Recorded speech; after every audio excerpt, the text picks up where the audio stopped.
on y'all breasts, booty, thighs, lips. That's the worm on the hook. Breast, booty, thighs, lips. That's the worm on the hook, y'all, in case you didn't know. Breast, booty. Breast, booty, thighs. Breast, booty, thighs. Breast, booty, thighs. Breast, booty, thighs.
When all of you biatches are talking about the man gotta make more, he gotta step up, more, it's not right, it's not fair, oh my God, you're poor, you're a bum, crusty, oh my God, crusty, ashy. We're not gonna settle. No settling. We're not gonna settle. No settling. Not gonna settle. No settling. Not gonna settle. No settling. Not gonna settle. Hey, not gonna settle. Got a new song, y'all. Anyway, got it. Settling. Not gonna settle. No settling. Not gonna settle. No settling. Not gonna settle. Hey, not gonna settle. Oh my God. Settling. Not gonna settle. No settling. Not gonna settle. No settling. Not gonna settle. Hey, not gonna settle. Oh my God.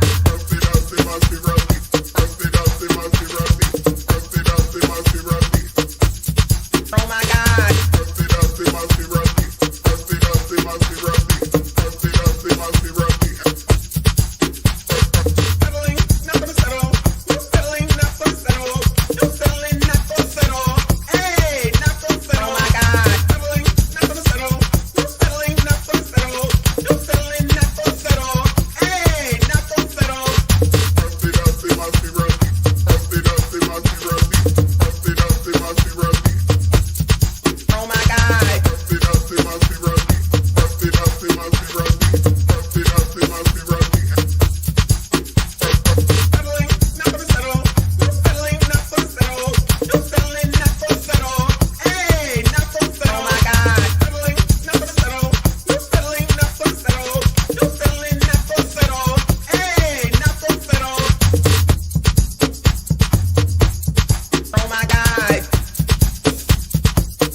woman.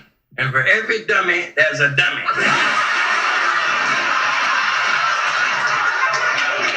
Dummy. Coming up all soon, we gonna hook you up. We gonna make sure you get that backstreet fun. Yeah. You got a couple of kids, you don't have no job. Yeah. Don't worry about it, little girl, that's my job. Yeah. Coming by your Texas. I'm asked, what the what? What a money reside, what a money reside, what a money reside, what a money reside. And that's on who? Man had a little lamb. Okay, okay, okay. I'm gonna let you know right now. Your mama's a hoe. It doesn't matter that that's your mama and what your certain feelings about her. Your mama is a hoe. She's a hoe. I'm selling coats. I'm selling coats. I'm selling coats. I beg your pardon? I'm selling coats. I'm selling coats. I'm supposed to feel sorry for that bitch. I don't. Because I've lost all respect for that bitch. B-I-C-T-H. And I'm standing on it. You got more questions, but I tell you, if you have a problem figuring out whether you're for me or Trump, and you ain't black. I told you to do Biden. Now we done lost a damn vote. We done lost a vote. That's gonna go to Trump. God damn. I'm worshiping these people like they're God. Ain't nobody worshiping them. But God damn it, Chris, we need somebody in there with mother sense. The racism that you're experiencing and the struggle to make ends meet actually means the diet don't work for you the same.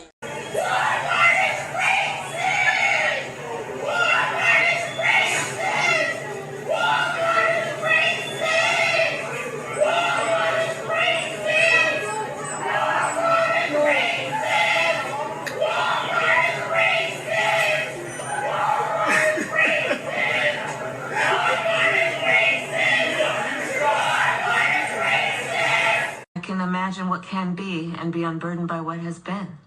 You know?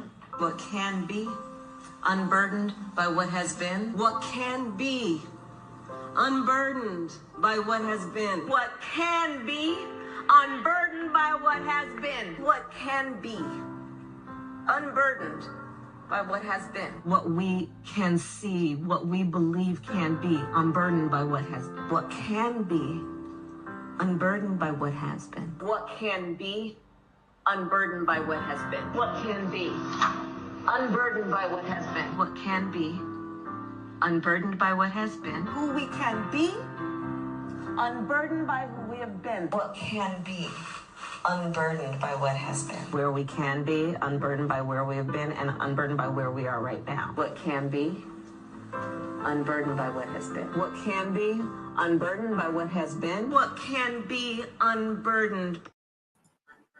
Let's be clear about that. Let's really be clear about that. So I'm not going to sit here and say I'm going to do something that's only going to benefit black people. No.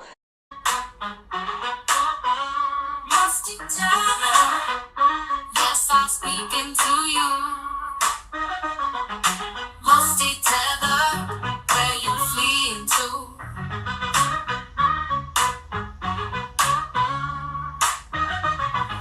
Musty tether, yes, I'm speaking to you. Musty tether, where you fleeing to? I got into my Uber, what did I see? Again! Because Trump bad. Trump bad. They're eating the dogs, the people that came in. They're eating the cats. They're eating the pets of the people that live there. And this is what's happening in our country. They're eating the dogs, eating the dogs. They're eating the dogs, dogs, dogs. They're eating the dogs, eating the dogs. They're eating the dogs, dogs, dogs. They're eating the dogs, eating the dogs. They're eating the dogs, dogs. Millions and millions of dogs, eating the dogs. They're eating the dogs, dogs, dogs. They're eating the dogs. Find the way they fly. Dogs, dogs, dogs. And it's a shame. Eating the cat, eating the cat. Eating the cat, eating the cat, eating the cat, eating the cat, eating the cat, eating the cat, eating the cat, eating the cat, eating the cat, eating the cat, eating the cat. They're eating the dogs, eating the dogs, eating the dogs, dogs, dogs. They're eating the dogs, eating the dogs, they're eating the dogs, dogs. Millions and millions of dogs, eating the dogs, they're eating the dogs, dogs, dogs. They're eating the dogs, eating the dogs, they're eating the dogs, dogs. And it's a shame. Eating the cat, eating the cat. Eating the cat, eating the cat, eating the cat, eating the cat, eating the cat, eating the cat. We like free stuff, so we came out here to get all this free stuff. But then the car saying you can't get the free stuff. What? Cause the people want to take it. And how y'all gonna take some stuff that ain't even yours? It's free.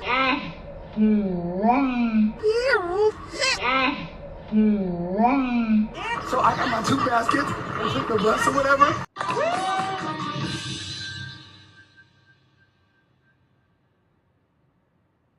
Wait a damn minute. We get down here, we get some free stuff. We're already in a recession. Times are hard. Why not just let us get the items and invest and be okay? We are Black women. We care about our crown. Why not give back to the community and let us get the product? The tools, any other eviction.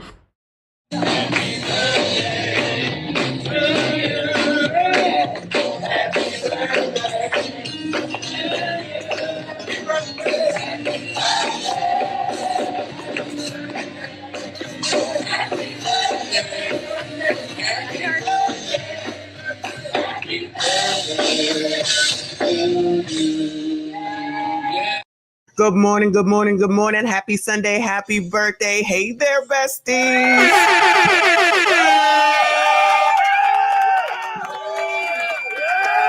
Shout out to everybody who is here. Please let me know that you can hear me. Everything sound all good in the hood. I see the thing moving, so we should be good.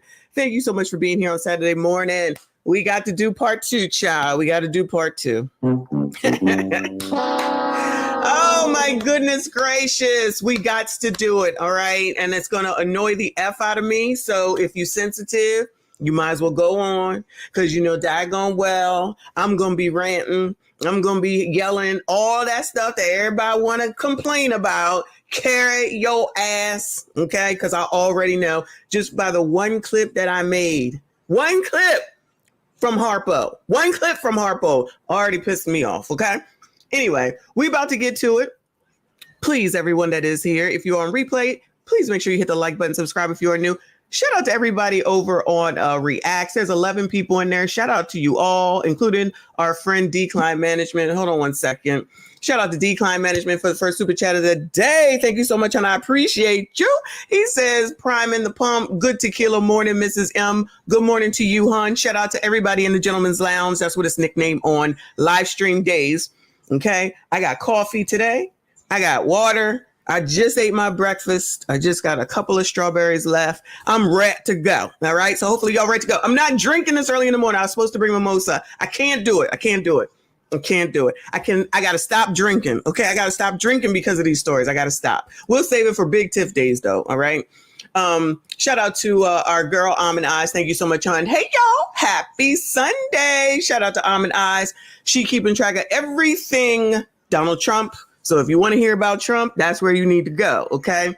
Yeah, I ain't got time to be going through nobody's rallies. Okay. I don't have time. I don't have the strength. I don't have the energy. I can't do it. So I'm not doing it. If you want your Donald Trump talk, go to Almond Eyes. All right. Anyway, so we got to do the interview with Oprah and Kamala. I dare Michael Eric Dyson to come over here and say shit to me about what and how I enunciate, pronounce, or say her damn name. But we got an update on him. And shout out to Jason Black and his show. I think it was last night or night before, talking about Michael Eric Dyson.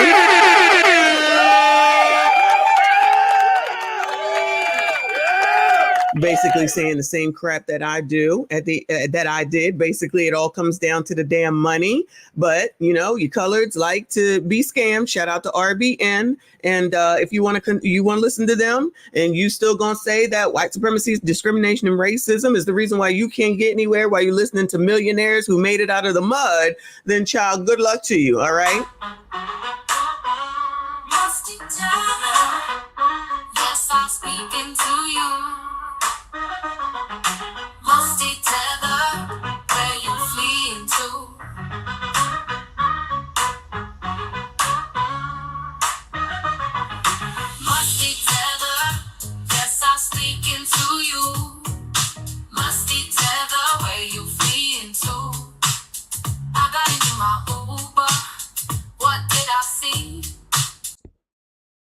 Yep. Keep listening to these self-made millionaires tell you that you can't do anything because of racism.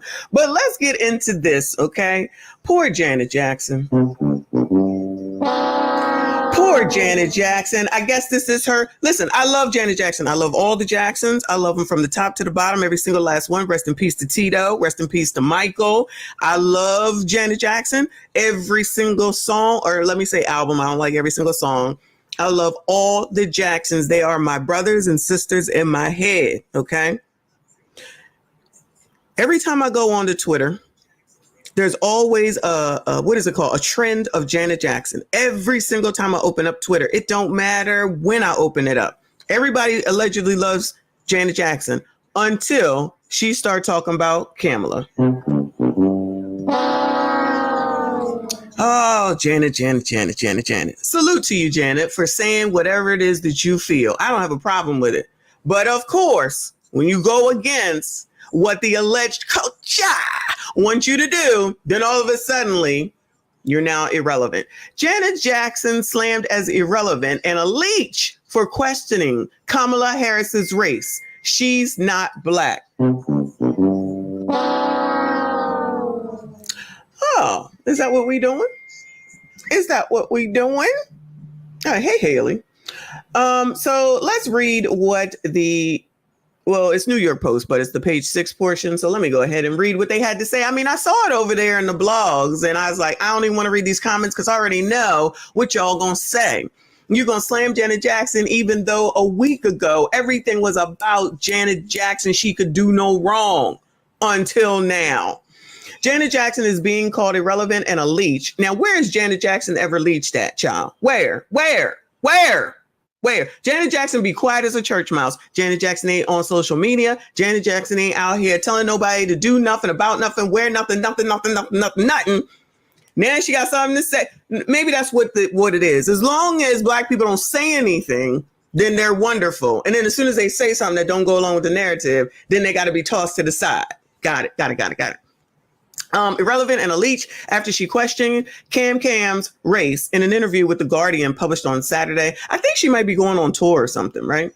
She's not black. That's what I heard, that she's Indian. That's the way love goes. Hitmaker 58. Shout out to Janet Jackson and her looking so fine at 58.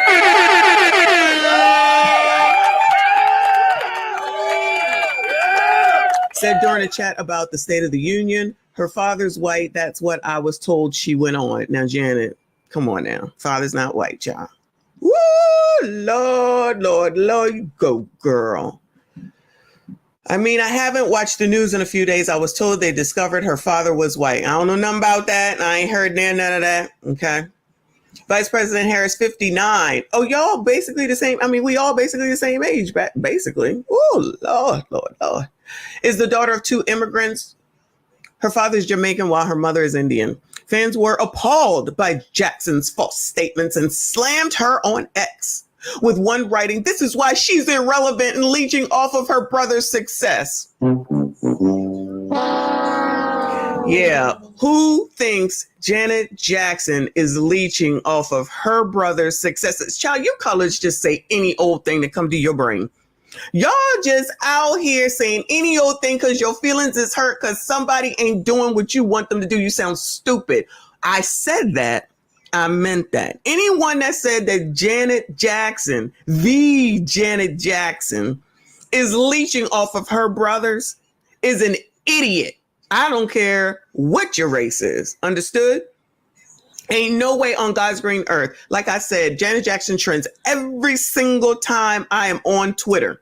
Every single time I'm on Twitter, there is a trend for Janet damn Jackson. Residency. I think she had a residency in Vegas. Maybe she didn't. Always on tour. She can lose weight in the drop of a heartbeat. She done been on Good Times. She done been in whatever that movie was called with Tupac.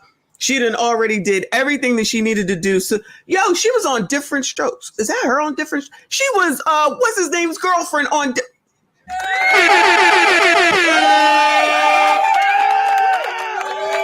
She was Willis's girlfriend on Different Strokes. Shout out to those that know. Talking about she leeching off of her brother. She was raised by the same parents that they were raised to be. Now, if you had said, what is the one's name? What is the other one's name, child? The crazy one, child. What is her name? I can't think of her name right now. Now that's somebody, like if she came and did something, it would be like, girl, go sit down somewhere. But y'all act like Janet Jackson ain't had album after album, hit after hit. Shout out to Woke Quill, LaToya. Yes, if it was LaToya, then I'd be like, child, LaToya, child, please. Maybe her, but the Janet Jackson, you colors get on my nerves. And I know it's a bunch of biatches. I know it is. I already know. So emotional. You just take down your own all the damn time. But you think we got to be worried about white supremacy, discrimination, and racism? Child, please. Now, I'm not saying that Janet got it right about the father being white either, but child, no, you gonna do all this just because she said something? So you all got to do all this, but you let Cam be out here lying and not answering your questions, but you gonna come for Janet Jackson? Woo, Lord, look at her. Goodbye. Hey, Michael. Rest in peace to Michael Jackson. Of course, the singer's older brother is the late Michael Jackson, who was frequently questioned after his skin turned. All right, that's irrelevant. Bringing up the debate that the Beat It singers change. That's what I heard is the new way of saying, I believe the stupid, unsubstantiated-ish people tell me, a third dismayed person tweeted. Yeah, spend all your time on Twitter talking about nothing. So this is Cam and her daddy, all right? And this is her, obviously. Another shocked user added, I have always been a fan of Janet Jackson, but this just no, stop. Several others compared Janet's comments to the statement Republican presidential nominee Donald Trump made about Harris changing her race while speaking at a conference of Black journalists in July. I've known her a long time indirectly, and she was always of Indian heritage, and she was only promoting Indian heritage, the former president 78 said. And that is the absolute truth. That is exactly what she was saying. We got it on tape. I don't have it queued up here, but I'll have to have it for the future. So I apologize for that. Where she's sitting up there saying that exact same thing. Knock wood. You be the first Asian American. Knock wood. Remember? Knock wood. That dumb shit, child. I did not know she was Black until a number of years ago when she happened to turn Black, and now she wants to be known as Black, which is true. He added, I respect either one, but she obviously doesn't because she was Indian all the way and then all of a sudden. So it's just a chameleon type thing. Just change over whenever you feel like it to whoever it is that you want to pander to. Y'all remember when everybody was talking about pandering? Shout out to our girl, Chantel Simone. Remember when everybody was just talking about everybody out here pandering, pander. That was a song, wasn't it? Pander. Where that guy at? Anyway, stay focused. All right. So anyway. So I guess this is Janet's Negro wake-up call. I'm sure that's what O'Shea will call it. Shout out to O'Shea Duke Jackson. And just know, Janet Jackson, that these colors are full of shit. But that's okay, because in a few weeks, when something new happens with Diddy, they'll be forgiving you. And then they'll be right at your concert. Because, child, they do the same thing to Chris Brown. He ain't nothing. He ain't no good. Look at everything that he did to, not Janet, everything he did to Rihanna. And yet they paying thousands of dollars to go see him. But then they fake outraged when he's supposed to be performing at the whatever awards. And then they change their mind because of his past. And then everybody is moving on. So we're going to go over here and see what MED had to say after his blackity black self was on some CNN, Abby Phillips show, telling the white woman that she was racist, basically, because she wouldn't pronounce Kamala's name right. Now, of all things to be talking about at this point in this election cycle, only thing that this black ass had to say was, you're not pronouncing her name right, and that's rooted in white supremacy, some foolish black shit that he done said that don't make no sense whatsoever. The one that's telling y'all, lump him in with the rest, child. Just lump him in with the rest. That y'all can't make it out here in this cold white world. I'm talking to the codes right now. Shout out to everybody that's here. You Ebonies, you can't make it out here in the world because of white supremacy, discrimination, and racism. The white man holds you back. You can't go outside. You can't ride in a car. You can't get a car. Remember, if you can't get a car, it can't be because of your credit. It can't be because of your financial situation. It's got to be because of white supremacy. You know, if you can't get a house, it got to be because of white supremacy, redlining. Everything is because of white people. Okay? Then all of a sudden, Mr. Blackity Black, Black, Black, I love black women, queen, mother goddess, queen, shout out to Nurden, queen, everything black, black, black, black, black, sliding on in them DMs of that white woman, sliding in the DMs of that white woman, which I did the video, okay? Make sure you go take a look at it if you did not. And now he got to come out and talk about it. Sir, if you ain't coming out here to say, I apologize, because I have found out that the man is married. The man is married, okay? So imagine if, child, I don't even know her name, the white woman, child, because I don't know her name. Imagine if the white woman ended up going to New York. I'm assuming CNN is in Georgia, isn't it? Just imagine though. All right. She go to New York or wherever they allow you to do, charges and stuff. And then said, he harassed me. You know what I'm talking about? He harassed me. He harassed me. Look at where his hand is at. If you've seen the picture. And then they go and they say, oh, we're going to charge you. And then all you colors will be like, oh my God, not Michael Eric Dyson. Oh. But he telling y'all what to do. And he telling you he love you. He love you, black women. No, I support black women. I support black. Oh, but he's sliding in the DMs of a white woman. The oppressor's wife. The oppressor's woman. The oppressor woman where he said that black women fed her children. Black women breastfed your babies. Nigga, what? Y'all, I can't take you colors. I cannot. Let's listen to what let me read his caption first. My response to the ridiculous claims of Nancy Mace. All right, Nancy Mace, I'm never going to remember that. I must admit one error about her. Although I claim she wasn't a racist, she is indeed a sorry racist who is seeking to distort the truth and tell. So now because she released a picture, now she's racist.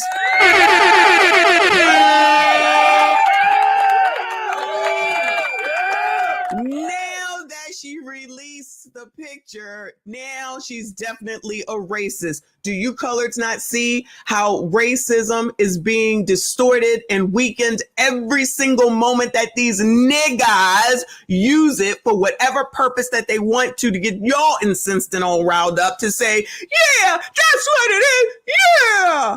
No. They ain't got nothing to do with racism. What it got to do with is that you basically can't handle yourself and that you full of shit and that the color that he likes is green and that the other color that it seems like he interested in is white, even though he telling you niggas it's all about black. You black, black, black. Blackity blacks, black, black. Can't get shit because of whites. But y'all, I'm going to slide on over there in them DMs, child. Y'all will never know. Y'all will never know. Oh, but Nance let us know.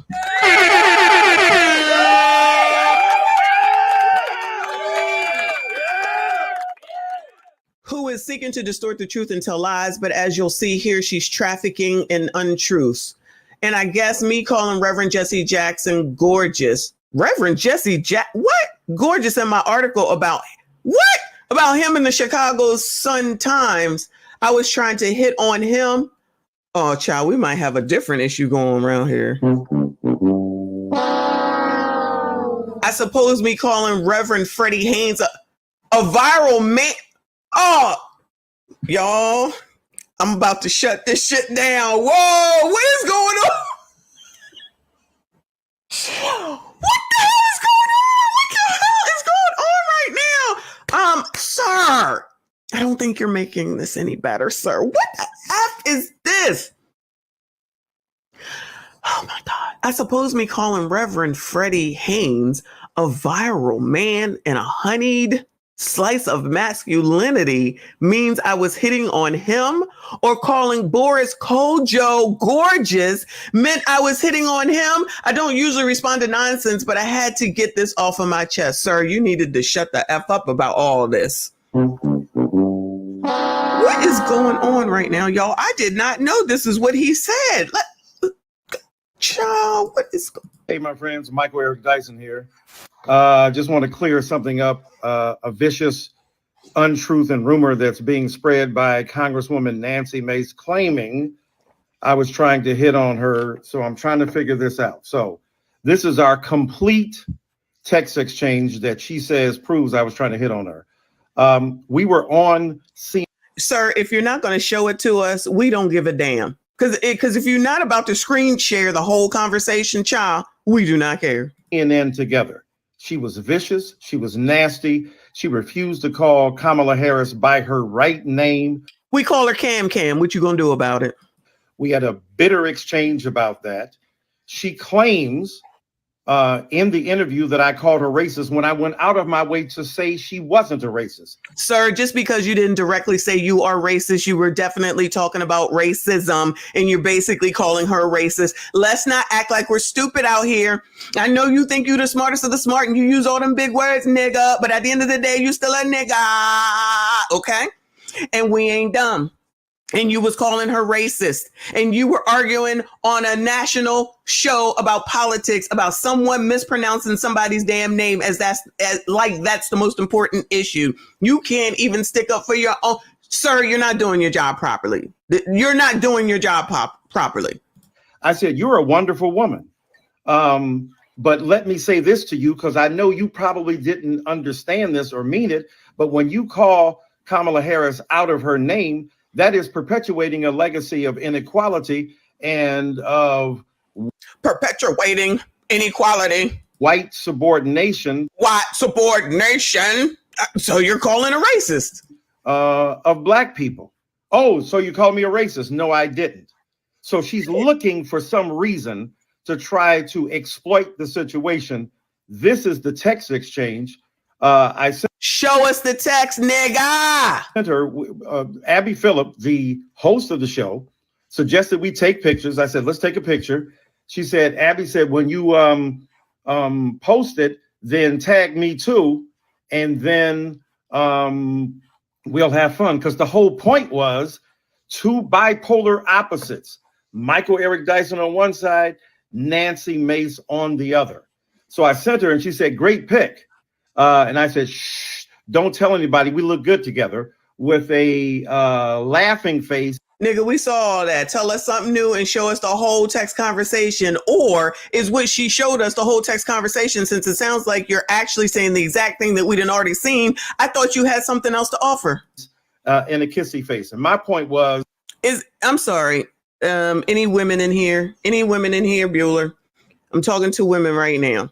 If you are married, if you are in a significant relationship and you found out that your man was sending kissy faces to a daggone woman that he didn't had his arm around, help me understand if you're going to be all right with that. Just let me know. Yes or no? Would you be okay with that? I'm going to tell you right now. I'll be like, nigga, what the fuck is this? Okay. Nigga, what the fuck is that? Okay. That's just me. Okay. Keep your hands to your damn self and don't be sending out kissy faces unless you're sending it to the people that came up out of me. Other than that, or your mama. Other than that, you better not. Don't tell anybody, because we are bipolar opposites. You're on one side of the spectrum and I'm on the other side of the spectrum. And she said, ha, ha, ha, ha, ha. And I said, well, your gorgeousness makes the photo, so there's that. And a little smiley face. Because you know you looking crazy. Again, I'm just saying that trying to be nice to her in the belief and the effort that if I'm nice to her and I prove that we don't have any bitter consequences from our fracas on television, that we can be relatively kind to each other, and I'm being nice to her. There's no hitting on you. I said, by the way, I've spoken twice at the Citadel. She said, oh, that's awesome. Show us, nigga. Show us. You talking right now. We do not care. And sent 3 American flags, and I hit the exclamation point. She put a heart. Wait, I'm a little riled up. He didn't speak about the kissing emoji. I can't rewind on Instagram. He didn't say anything about the kissing emoji. Did he skip over that? Is that what you telling me, One True Emperor? Because I did see you in the chat. I couldn't stay the whole time. He didn't even address the fact that he sent her a kissing. So, sir, did you send a kissing emoji to Reverend who's the Reverend? Freddie Hayes? Did you send a kissing emoji to Jesse Jackson? Did you send it to Borge Kojo? So we just not gonna mention that part. He did mention it. Okay. All right. Oh, he never mentioned it. He never mentioned the kissing emoji. I tell you. On the well, your gorgeousness makes the photo, so there's that. Then she removed the heart two days later because she knew she was up to show it to us. Your words mean nothing. Some mayhem. I ain't tried to hit on this woman on no day. Then later on that day you did. She called me and Keith Boykin, my fellow panelists, boys. So oh, nigga. Oh, nigga. I'm mad that I ever read any of your books now, child. Since we out here talking ridiculousness, I am mad that I ever read any of your GD books at this point. Because, child, you're out of your mind. You are completely and utterly out of your mind. So now you want to bring up that she allegedly called you boy. You have absolutely no proof. And just imagine that if she did say that, did you handle it at that time? If you didn't address that kissing emoji, and this comment right here from this person says, nah, player, you in her DMs calling her gorgeousness with emojis. You married. Take this L. Yes. What your wife got to say about this, sir? What your wife got to say about this, sir? And if you're not showing us, we don't. Let me rephrase. I'm going to talk for myself. I don't believe you one bit. I don't believe. You know what? Stop this. Stop this, Gary. You crazy. This is crazy. This whole situation is stupid. Michael Eric Dyson, I don't believe you at all. Okay. And it's strange that you're out here calling men gorgeous. You just listed a bunch of men that you're calling gorgeous, sir. That's suspect. I'm going to call it that. That is suspect. You're allegedly an intelligent man. You're allegedly an intelligent man. And you sounding crazy right now. You sounding full damn crazy. Except the fact that you effed up. And child, you better hope that ain't nobody else with no DMs or no text messages where you were being allegedly inappropriate, that they don't pile on. Because we already know and we have seen all it takes is one and everyone comes on up out of the woodwork. Period. Your explanation here makes you look worse. You've proven absolutely nothing. Absolutely nothing. Shout out to Decline Management for another 2. Thank you, honey. Said this requires a panel. Chop. This requires a panel at FDMG for moderation. Yeah, I would love Dr. Umar to moderate this. Soon as Dr. Umar speaks on this, I'm going to bring it to y'all. I promise you. Here I am trying to be nice to her, to be gracious to her, to compliment her, to suggest that she was, you know, a human being, that she had been wonderful. I said she looked gorgeous that night. Now she's trying to turn this into me hitting on you. She removed the. Can I just say, when you send the text the way that he did, if you saw it, it's the you look gorgeous, whatever the wording was. And he has a laughing emoji and then the kissing emoji. Let me tell you, you know, I'm not a millennial child. But I'm telling you, you send the laughter emoji in case it doesn't go the way that you want to. And then you send the kiss emoji to let someone know, like, but child, I'm open to it. That's what those two emojis together mean.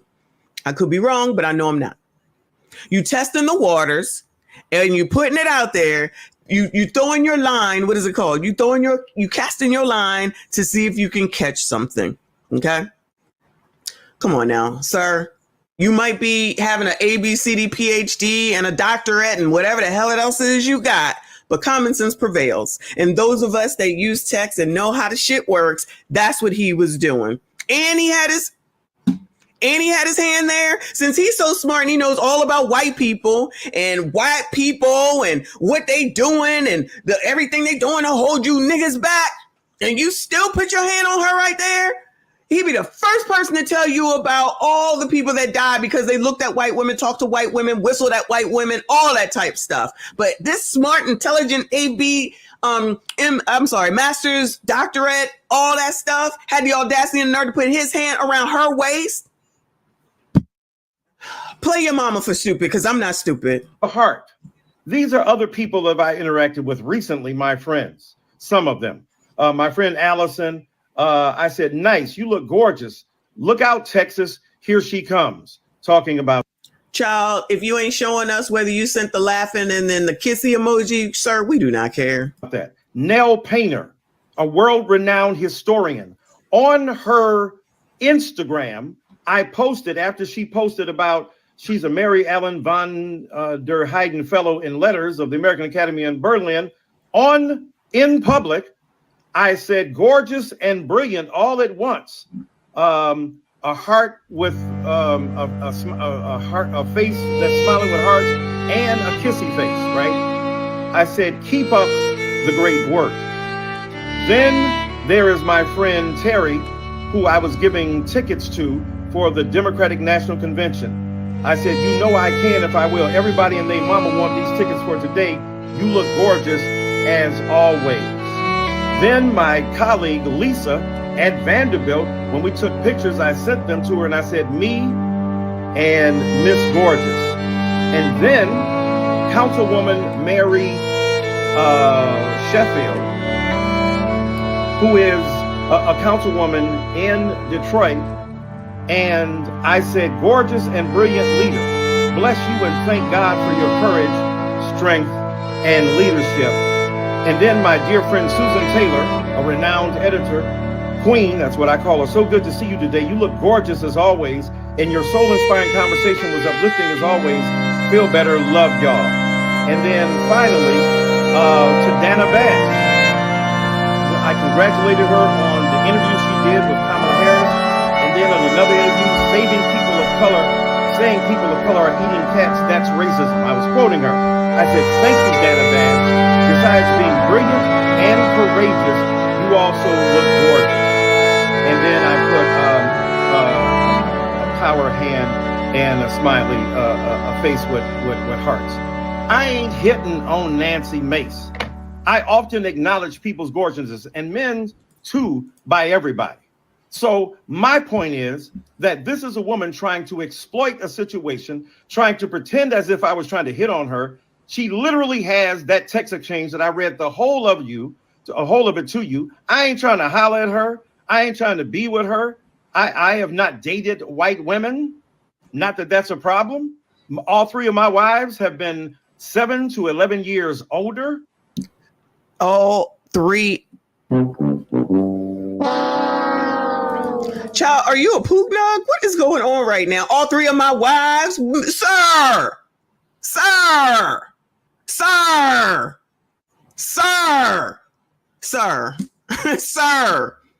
I cannot. Again, where in that text exchange am I hitting on you? No, what you're trying to do is generate nastiness and viciousness because you're so bitter because you got your butt whipped that night because I told you then that what you were doing. Are you allowed to say her buttocks? Are you allowed to say that? Is that rooted in black supremacy? Like, is that looking at a woman? I think you probably should be quiet. Don't let her say that you're being lascivious towards her now. It's wrong. And let me correct one thing I did say. That night, I said, you're a wonderful woman. And then I said, I know you don't intend to do this. And she said, oh, are you calling me a racist? And of course, I said, no, I wasn't. Let me correct myself. You are a racist. You are a racially charged, small-minded, bigoted person. Because she showed what you said. Now she a daggone racist and a bigot. And y'all want to go around here and listen to him and people like him to tell you who you need to vote for and what you think and what's going on when he lying in your face. This is actually perfect. Okay, this is actually perfect. If y'all still listen to those people, you deserve what you get. That man, I agree. Whoever said that he made it worse, I think it was One True Emperor. He definitely made it worse. You sound stupid. And this is supposed to be a smart person. So you sounding crazy out here to come out and say all this. That makes absolutely no sense. You're doing too much mansplaining. You're doing too much mansplaining. And you married, and you've been married 3 times. But this is like Steve Harvey. Y'all love listening to losers. Y'all love listening to losers about relationships. Third time, and now he in the DM of Nancy Grace. Child, Nancy, whatever her name is. Now he in the DMs of Nancy. And now he said on the show she wasn't racist. But now because she showed his DM exchange, now she... Goodbye, I'm done with this. Moving on, child. I'm done with this nigga. Done. Okay, let's go ahead and get into it. I'm starting to hear from where she's going to talk about you ninjas. Shout out to you ninjas. SYCBM, gentlemen. SYCBM. Are now allowing us to eat of the fruit. Whoa! Of the trees that it's there. Thank you so much. And so, as I said, I'm sorry. Shout out to Decline Management for the 2. I'm sorry, honey. He said he tucks his stomach in his panties. And he trying to stick them in a lot of people's panties. Allegedly, child. Don't get me in trouble. Not over no damn Michael Eric Dyson. And yes, I have read his books. I'm not upset. I'm not ashamed about that. Yes, I have read at a time in my life. It's a good thing. It's a good thing. Shout out to Kofa up in here, already starting trouble. I will not. SYCBM, ma'am. Listen, Michael Eric Dyson then told you ninjas what you need to do. And now this black man in the audience is about to tell you what's going on too. that call from Win with Black Women is what inspired all the other groups. So White Dudes for Harris raised a bunch of money. How much? Lead organizer Ross Morales Roquetto is here, right? Ross? And I hear you, I hear that my producer told me you've been working in politics a long time, and that really for more than 20 years, and that you said you hadn't seen anything like this. I haven't seen anything like this since 2008, when President Obama was elected. And when he got elected, it was about a newness and a hope. This time, it's about an exuberance and an excitement that you only get from hard-fought wins and hard-fought losses and knowing what's at stake. And that's why we're not going back. Okay, we're not going back. We're not going back. Thank you, Mr. White Dude. Thank you so much. Khalil Thompson is the founder of Win with Black Men. Khalil, what do you want Black men to know about this election? Well, thank you, Oprah and Ms. Winfrey, for allowing us to be here and share in this amazing moment tonight. Brothers, men who are watching this and enjoying this moment, you have a choice. I choose experience and fortitude over something else. I come from a litany of amazing Black women, Kathy, Jahan, Megan Janelle, and I have an amazing 7-year-old CEO who runs my life. Hopefully she's at home, finished her homework. But we have a chance to do a performance review and give a promotion to the best qualified candidate to be president of the United States. Okay, so let me just ask you this. Oh, sorry. Sorry. On the way here, when I was coming through the airport, Black man stopped me and he said, I guess he knew I was coming here for something like this. And he goes, well, I'm just tell you, I'm voting for Trump. I'm voting for Trump because he gave me that check. And so I've heard that. Why does she have to mimic you all like that? Why does she have to mimic you all like that? Okay.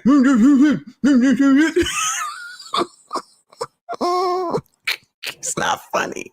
It's not funny, but I'm just saying, like, man, what are you doing? First of all, I don't believe this for a second.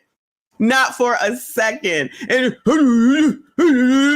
oh, so that's what you think, Oprah? Even if someone did say it, do you have to say it like that?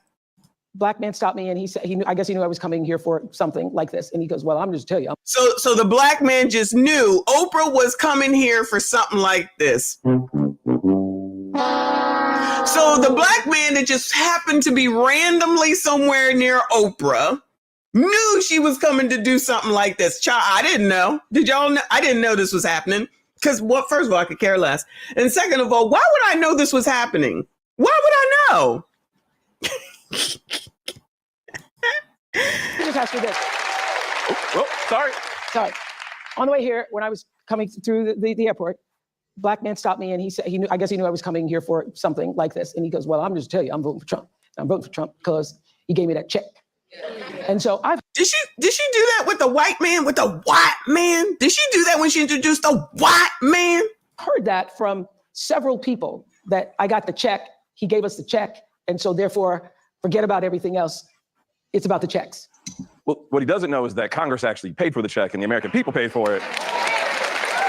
So here go this nigga trying to act like he's so damn intelligent. Shout out to you, crusty, dusty, musty, rusty, ashy ass bums. 45 just signed it, so. Yeah. Okay. Look, there's a... So what do you want to say to that kind of thinking? Because a lot of people feel that way. We're not a monolith. You can have your viewpoint and views for where you believe, but I think choosing, if I have the choice to go into someone to make the best decision for my family, I don't want someone who has 34 convictions. I don't want someone who is going to choose hate over choosing the best possible way to unite us as a country. And so I see Vice President Harris as being the best person to do that. Thank you very much, sir. Thank you. Thank you very much, sir. Thank you very much. Thank you very much, sir. Thank you very much. You said exactly what I needed you to say. After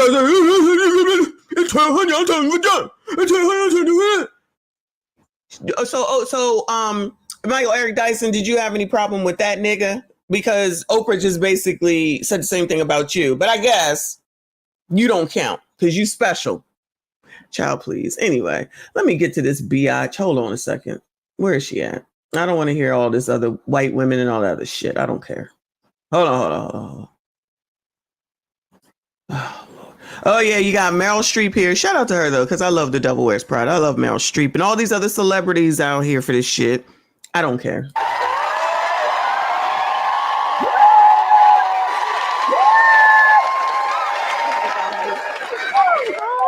So welcome to hello, Madam Vice President. Hello, welcome to Michigan. It's so good to be back. And Governor, thank you for everything you are and everything you do for the state. Thank you. Well, thank you. Can you see this? We have a. Oh, they had to, who is that? Anybody know? So they had to go. Child, listen, women. Everything is geared towards you and your emotion, okay? Not just with Kamala, just everything. When you hear about Diddy, all they talk about is women. Everything's supposed to play on your emotion.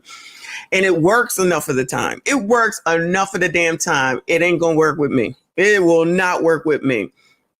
So they're in Michigan, okay? So Kevin said, so it must be Whitmer, I think, right? Yeah, Whitmer. Okay, thank you. So they're in Michigan. I don't know nothing about none of this shit. Thank you, Governor. Thank you, female governor. You're the best. Thank you, female Oprah. You're the best. Thank you, women's. Thank you, women's. You didn't do it for Hillary, but you should do it for me now, women's. Okay. Thousands of screens here representing people from all over the country. Hi, everyone. Can you feel? Can you feel? Can you feel it? Can you feel the joy rising in here? I can, and I have to tell you, there's so much that I love about our campaign because it really is about the people. And I look around at these screens, Oprah, I look at who's in the room, and this is America. This is America. You know, I was saying with a group of this morning, a mother and her children. I'm sorry. An alleged affiliate of the Senate.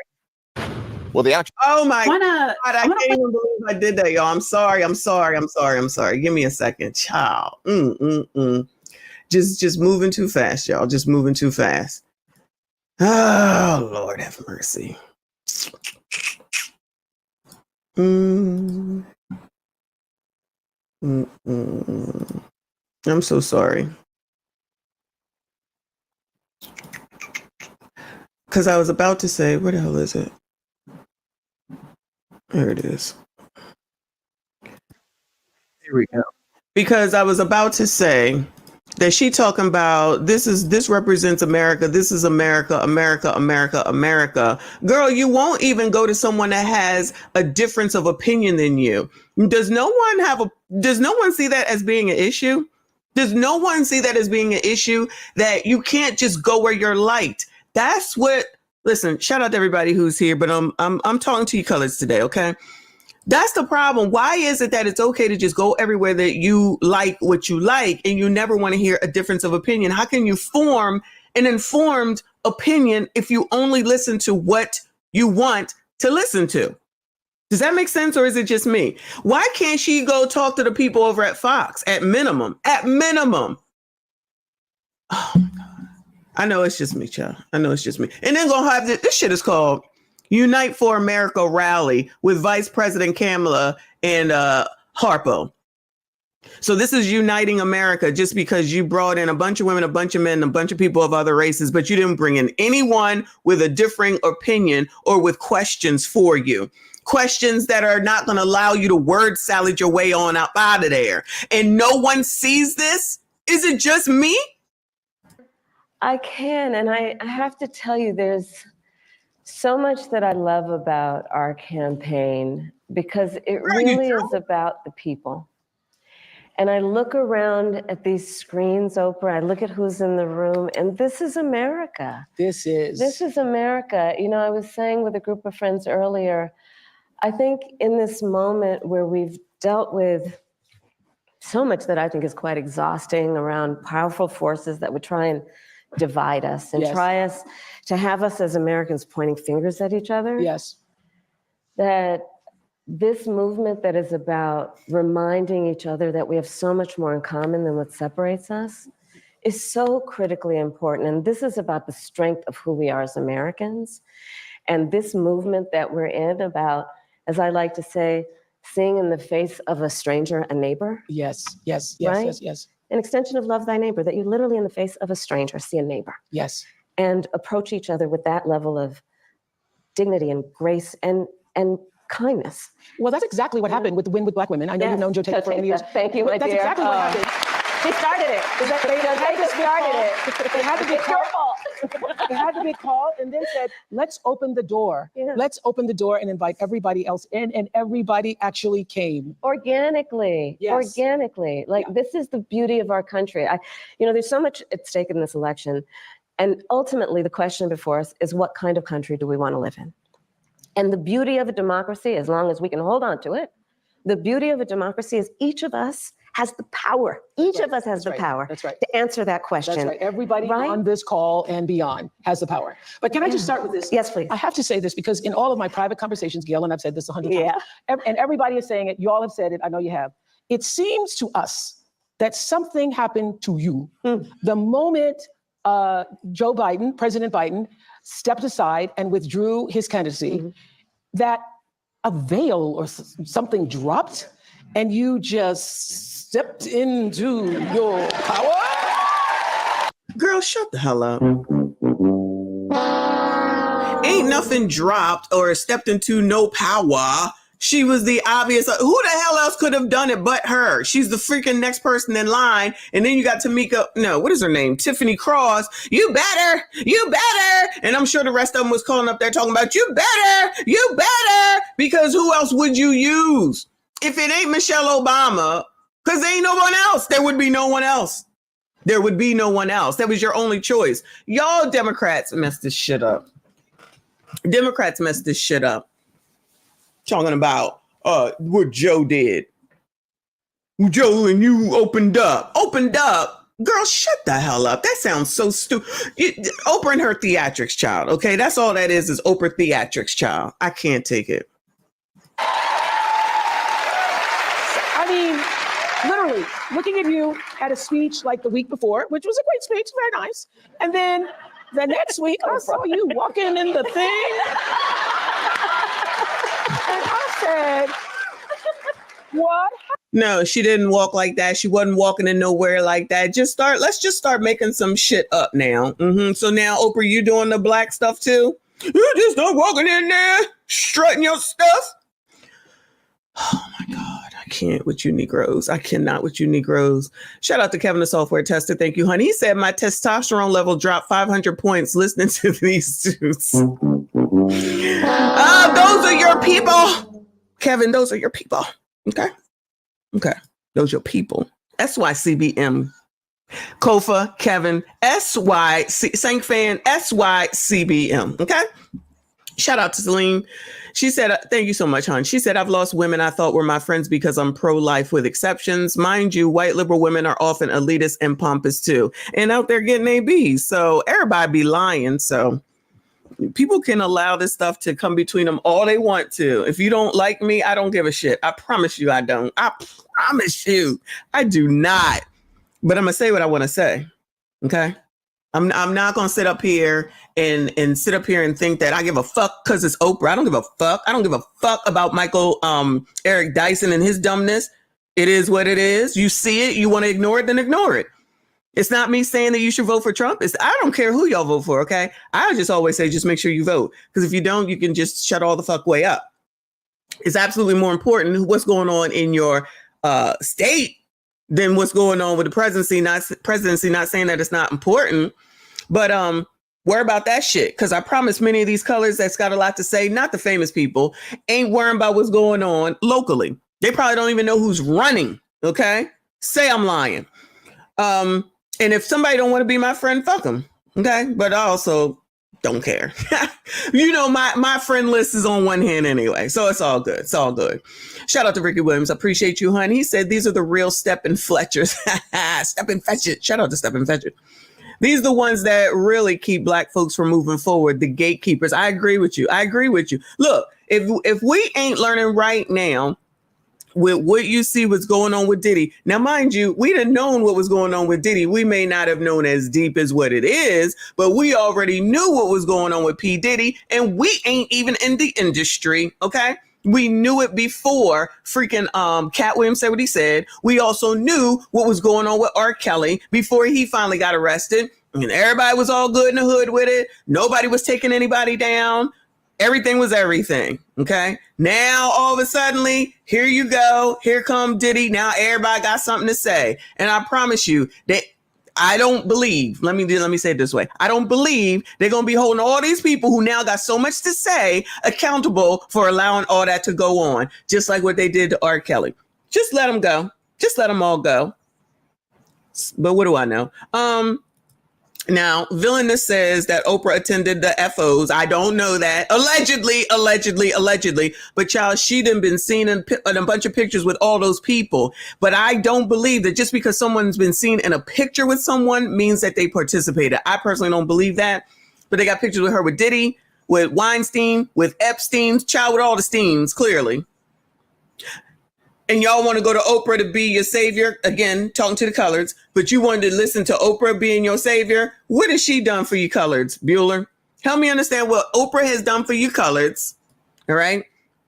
And what it is that she putting out here to help you after all these daggone years, except to come out now and tell you to basically vote for Kamala. How come she not seeing Trump? How come she's actually not seeing Cornel West? How come she's not seeing Cornel West? This is what your colors are doing. Happened to you. You know, we each have those moments in our lives where it's time to step up. Time to step up. Time to step up, you know? Well, the moment you heard, I mean, I really have been saying to people, it felt like a veil dropped and you sort of stepped through that veil. Did that actually, did you feel like that?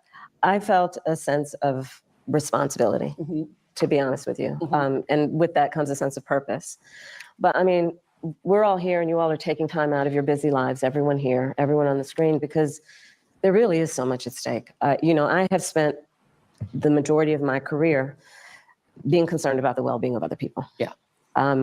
As I've said, my career as a prosecutor, I never looked at a victim or a witness and asked them, are you a Republican or a Democrat? The only thing I ever asked them is, are you okay? Are you okay? I know when I heard that. You know? Touch me. And traveling. It touched you, Oprah. Which time did it touch you? The first time she said it, the 20th time she said it, or the 50th time she said it? Which one, child? Which time did it touch you? This country and knowing what is at stake in terms of fundamental freedoms, what's at stake in terms of fighting against hate and those efforts to divide us. And I do know that I'm in a position to do something about it. So I felt a great responsibility and the incredible power of the people, right? Who, you know, I'm not the only leader in this. We're all leaders in this. This is so much bigger than me. It's about who we are as Americans. And it's about making clear what we stand for. And what we stand for is, it is about the ideals upon which we were founded, including the importance of freedom and the importance of independence and the importance of dignity and purpose. But it is also about what we stand for in terms of our values. I think of it this way. I think a lot boils down to values. I just said values are on the line here. It does. I mean, think about it, Oprah. The idea that someone suggesting that my opponent and it suggests, which is that the measure of the strength of a leader based on who you beat down. Come on. The real measure of the strength of a leader is on who you lift up. And it's important for... Child, that's that participation trophy shit, child. Girl, are you lifting up all them people that's over there in the other countries that's trying to take us down? You lifting them up too? Girl, you're going to have a backbone, child. I'm not trying to hear this kumbaya bullshit. From a president, you think I want to hear kumbaya? Fuck that. So in other words, more of the same of what you're seeing. So we got to be worried about the ABCD-ism in the schools and a lowered grade point grading system so you can be dumb, but somebody will make you seem like you smart. Are we not concerned about that? Child, did you say anything about crime yet? Because I know it's not really happening because crime is down. Shout out to Biden. But actually, it's not. But child, go ahead. Continue on, child. Continue on. Absolutely. Articulate that. You know, ever since the debate, we feel for our fellow citizens in Springfield. Do you not think about the fellow citizens in Springfield, Ohio, the Haitian families, the non-Haitian families, everybody? Now we got to be concerned with the people in Springfield. Not that I'm thinking that you shouldn't be concerned about the people in Springfield. Are you concerned about the people in California? Are you concerned about the people in Chicago? Are you now concerned about the people in Alabama? After a mass that was just done there? Are you concerned with the people in Georgia from their mass from 2 weeks ago, however long it is? That we want to talk about Haitians now. That's where y'all want to take, of all things, to take this to. You want to take it to Springfield? They're eating the dogs, the people that came in. They're eating the cats. They're eating the pets of the people that live there. And this is what's happening in our country. They're eating the dogs, eating the dogs. They're eating the dogs, dogs, dogs. They're eating the dogs, eating the dogs. They're eating the dogs, dogs, dogs. They're eating the dogs, eating the dogs. They're eating the dogs, dogs. Millions and millions of dogs, eating the dogs. They're eating the dogs, dogs, dogs. They're eating the dogs, eating the dogs. They're eating the dogs, dogs. And it's a shame. Eating the cat, eating the cat. Eating the cat, eating the cat, eating the cat, eating the cat, eating the cat, eating the cat, eating the cat, eating the cat, eating the cat, eating the cat. They're eating the dogs, eating the dogs. They're eating the dogs, dogs, dogs. They're eating the dogs, eating the dogs. They're eating the dogs, dogs. Millions and millions of dogs, eating the dogs. They're eating the dogs, dogs, dogs. They're eating the dogs, eating the dogs. They're eating the dogs, dogs. And it's a shame. Eating the cat, eating the cat, eating the cat, eating the cat, eating the cat, eating the cat, eating the cat, eating the cat. Having to deal with this lie that has endangered the lives of Haitian people and anybody who looks Haitian. Everybody in America feels for that. And everybody in America, left, right, middle, has concerns about immigration. Yeah. And I'm told that Justin, where are you in the audience? Justin. Hello. In our audience. Hello, Madam Vice President. You live in Michigan. Yes, ma'am. Don't love saying hello, Madam Vice President. I do. What's your question? It's an immigration question. My question for you is, when you become president, what will be your... Child, you keep calling on this people of a room full of people that's in support of this woman. So do these questions really matter at the end of the day? Do these questions even matter at the end of the damn day? So this is basically a Steve Harvey part 2 softball. I'm gonna lob it to you that we're looking at right now. We actually are wasting our time watching this. Honestly, y'all, we are wasting our time watching this. What you think Justin about to ask? Justin, what you about to ask, y'all? Your specific steps. Yeah, of course. What will be specific steps to strengthening the border? So it's a wonderful and important question. You know my background.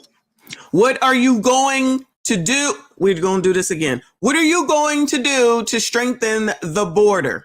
Was as a prosecutor, and I was also the elected. Your time as a prosecutor ain't got nothing to do with the border, ma'am. Answer the question. Attorney General for 2 terms of a border state.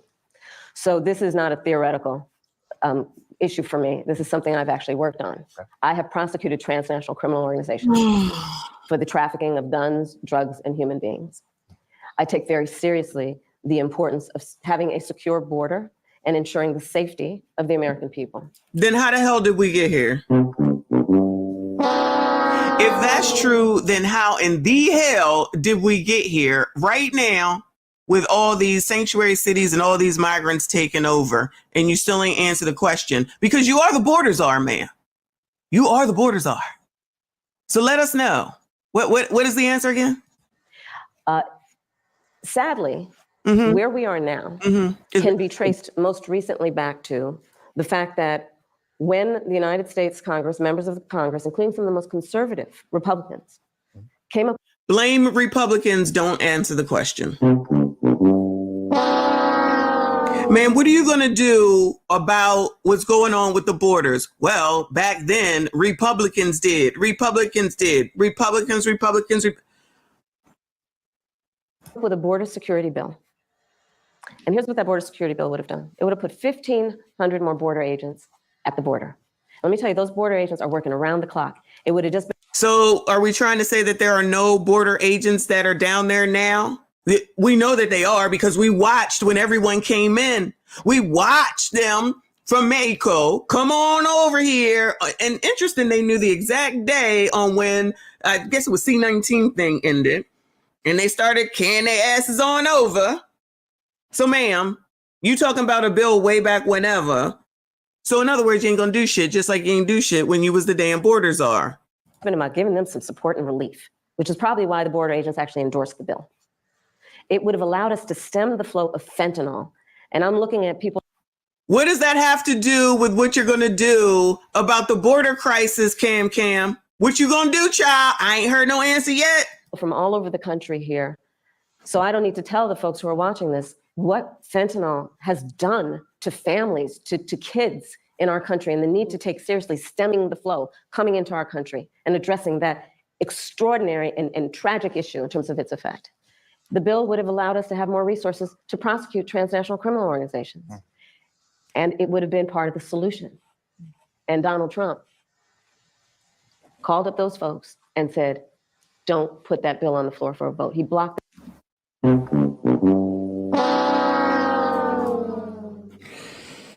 Because Trump bad.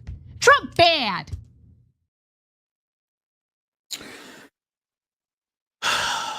Again!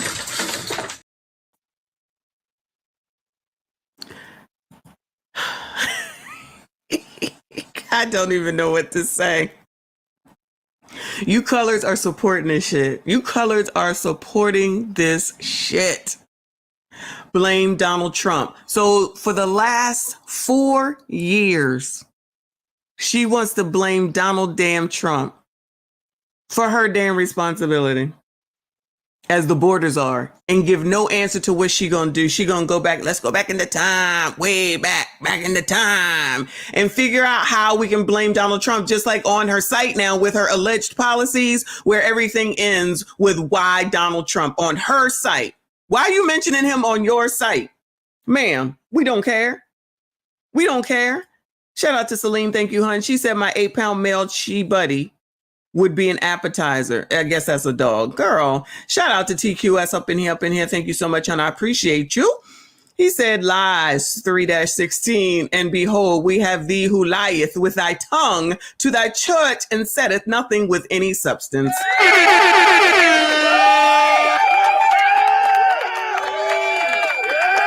Dodge the question, but you see all the people in there, shaking their heads. Are these people listening? Are these people listening? Do they hear? Did they put earplugs in their ears or something and they just don't be hearing?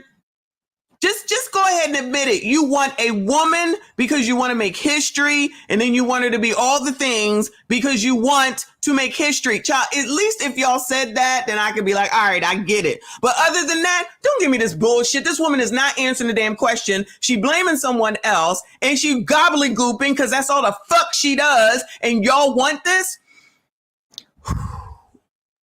Shout out to I Dodged the Trap. Thank you for being a member for 10 months.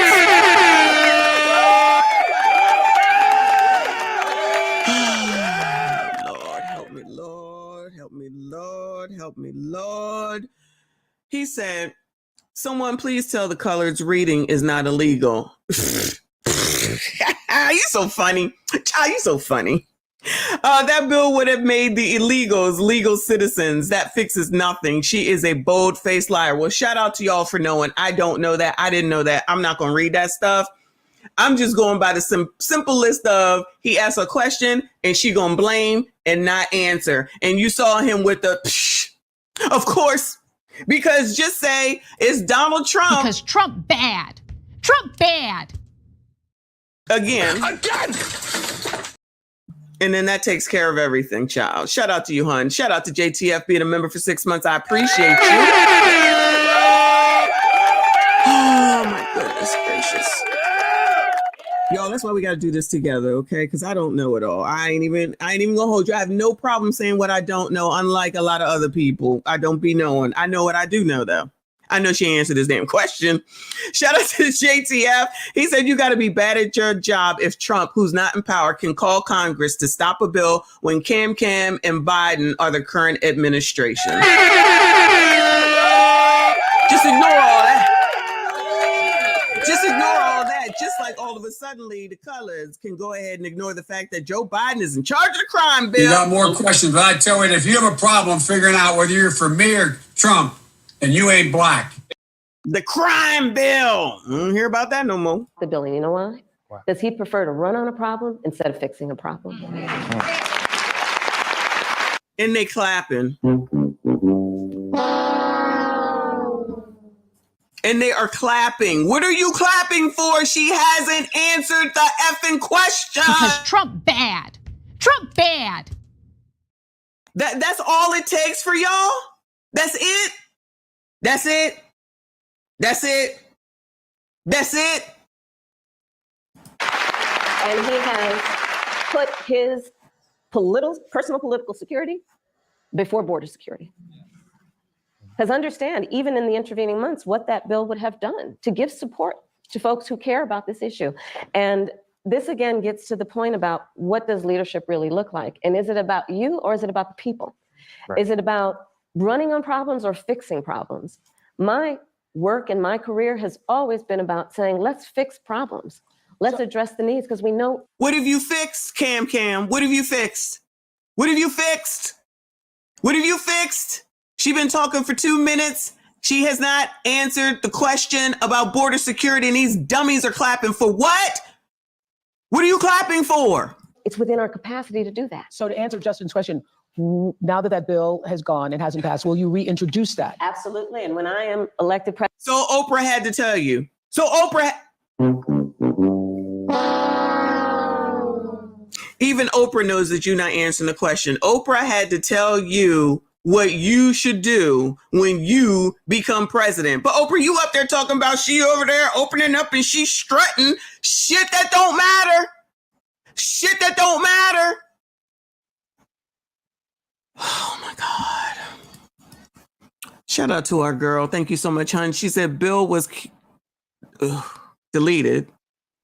The bill was deleted because it included more money for Israel and Ukraine on the last page. That was major news, and the government shut down. It was major news. I missed it. Thank you so much. Thank you so much for the info. That's why we do this stuff together. I appreciate you. Oprah had to bring you back around. Child. President of the United States, I will make sure that bill gets to my desk and I will sign it into law. Thank you, Justin.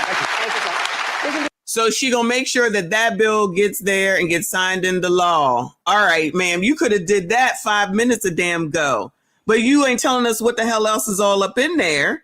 So, all right, she gonna pass a bill, y'all. So do y'all feel more comfortable now? The border problem is under control. Child, I think everybody already here, but the border problem is under control. All right, because Cam gonna sign the bill. All right. Do this. A majority of young Americans, 18 to 34, say that the cost of living is their top issue ahead of the election. Let's take a look. TikTok. Groceries are extremely expensive right now. I don't understand how people are affording life right now. For so many Americans, the high cost of living is their top concern this election. Rachel, $435 to last until the end of the month. Okay? What? In Philadelphia, Rachel and Garrett say they have to watch every penny. When I think of middle class, I think about people who are able to just get up and go and do things within their means and like not extravagant things, but be able to get up and go to dinner whenever they want, or maybe take that trip, that long weekend trip. We don't have that luxury. By a long shot, her tax plan is phenomenal, no glaze. Kamala Harris just delivered her new economic plan, and boy, oh boy, is it good for small business owners. Holy shit, you guys. Kamala Harris is going to announce tomorrow a $25,000 tax credit for first-time home buyers.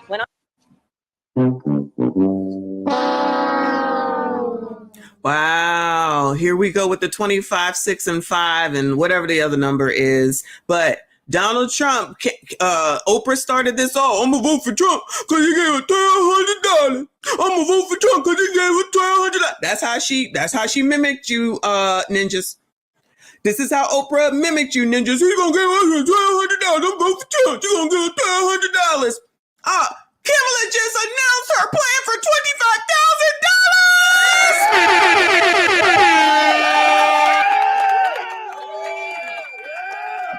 Oh my God, we get $25,000. That's wonderful. Whoa, well, wait a damn minute. Well, wait a damn minute. Is this not the same thing? The promise of money? Oh, okay. Maybe it's just me, child. I am elected president. I will make it a top priority to bring down costs and increase economic security for all Americans. Well, Rachel and Garrett are joining us on Zoom from Pennsylvania, and I understand your sister and brother-in-law. Isn't it nice that we already know their story? Shout out to us.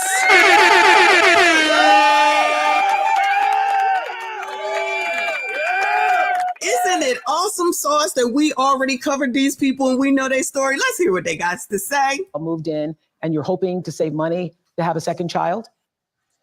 That's right. Hi, Oprah. Hi, Madam Vice President. It's nice to be with you all. Yes. Hi. And so, what did you?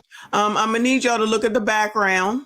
Okay, don't forget to look at the background of Rachel and her husband's home we got here. But go ahead, girl. Wanted to say to the Vice President. So, Madam Vice President, we are, like many, many young Americans, just experiencing a very high cost of living. We ended up giving up our apartment, moving in with our parents who were so gracious to take us in for over a year so that we could save money and ultimately buy a home, because that's what we thought the American dream was, to get married and buy a home and have a baby. And now here we are, and our mortgage is incredibly higher than what we thought it would be. And How is your mortgage higher than you thought it would be? Didn't you know what your mortgage was going to be when you bought the damn home? Unless you got an adjusted rate mortgage, how the hell is the mortgage higher than what you thought it was going to be? They give you all that information when you sign damn papers, when you take out the damn mortgage, man. What are we talking about right now? What are we talking about right now? Shout out to TQS. Exactly. It's probably even more than that. But this is who y'all want to listen to. I'm talking to you coloreds again. This is who y'all want to listen to. Do y'all's kitchens look like that? Do y'all's kitchens look like that? Well, you got Maggle Eric Dyson in the DMs of Nancy, what's her name? Well, you got Roland telling you that you can't do it. You got Ricky telling you can't do it because of white supremacy, discrimination, and racism. And these nice white people right here now want to act like they put upon. They have a mortgage. They have a mortgage. They have a home. They have a kid.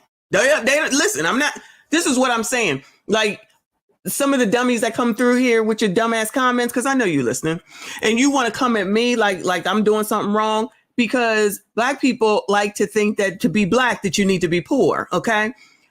My house look more like this than the shit that we see in most of these daggone videos where y'all out here whining and complaining. Okay. And I would rather. Okay. And I would rather. And I can do whatever the hell I want to this house. Understand? But then you'll have you niggas talking about ninjas, coloreds, talking about you don't want to buy a house. Everyone doesn't want to buy a home. Cool, don't. But you want to get this money that you think you get from Kamala when the money is already there. She ain't doing nothing for you. The money is already there. I'm tired of talking about it. I really am just tired of talking about it because you don't want to listen because you lazy. Because you don't want to look at anything. You don't want to do shit for yourself. And you want to listen to people that tell you that you can't do it. The same people who are millionaires who came from nothing.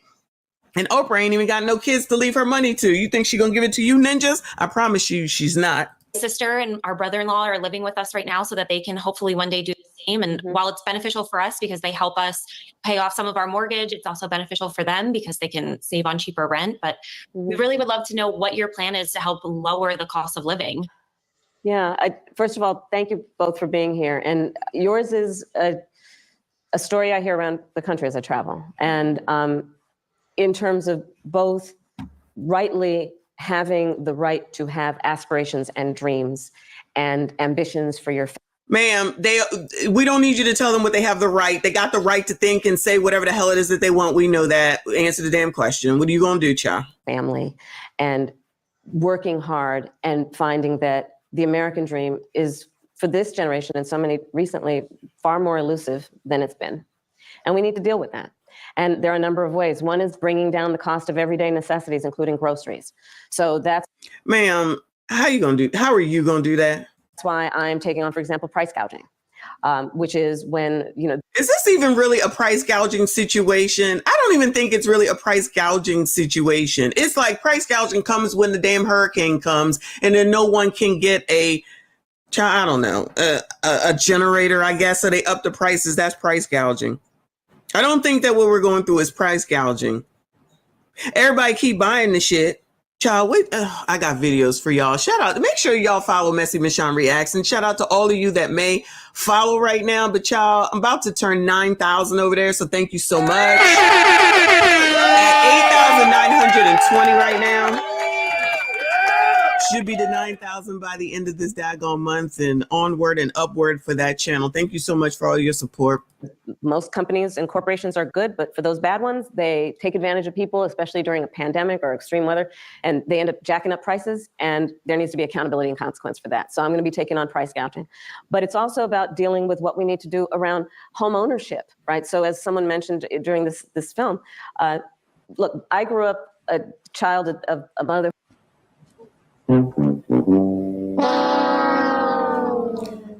Her mother, she saved, single mother. Where was the daddy at? Did he stay in Jamaica or something? She bought a home when she turned some teenage age, her and her sister, blah, blah, blah. Small business person that watched them or something like that. Child, I can't take it. Y'all are really falling for this. Not y'all. You know what I'm saying?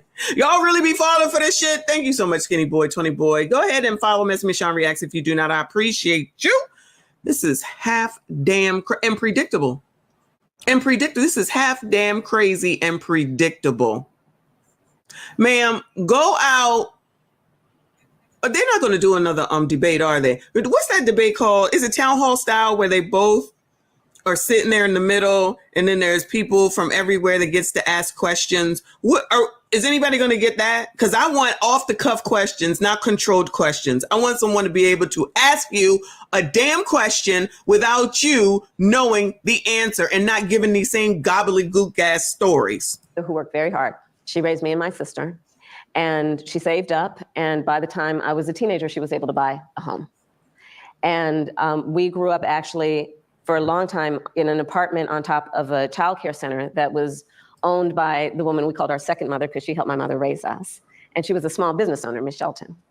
So I'll bring all this together to tell you the way I think about it is, one, when people work hard and have a dream of buying a home, we should give you the opportunity to be able to do that, which is why part of my plan is for first-time homeowners, buyers, to have a $25,000 down payment assistance to buy your first home.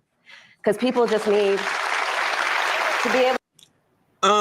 Well, how does that help these white people on the screen? Because they already got a home, first of all. Second of all, like I've already said 1,000,001 times, money is already out there. So Kamala ain't giving you shit, but shit that's already out there. And third of all, how does that help all them people that's over there on Tickety Talk talking about that they can't get anything, and then they can't even stay out of eviction, they can't even pay for the damn rent as it is, and these people on the screen talking about they can't afford the damn mortgage because they don't know what it's going to be. What's wrong with them? I need them to answer that question.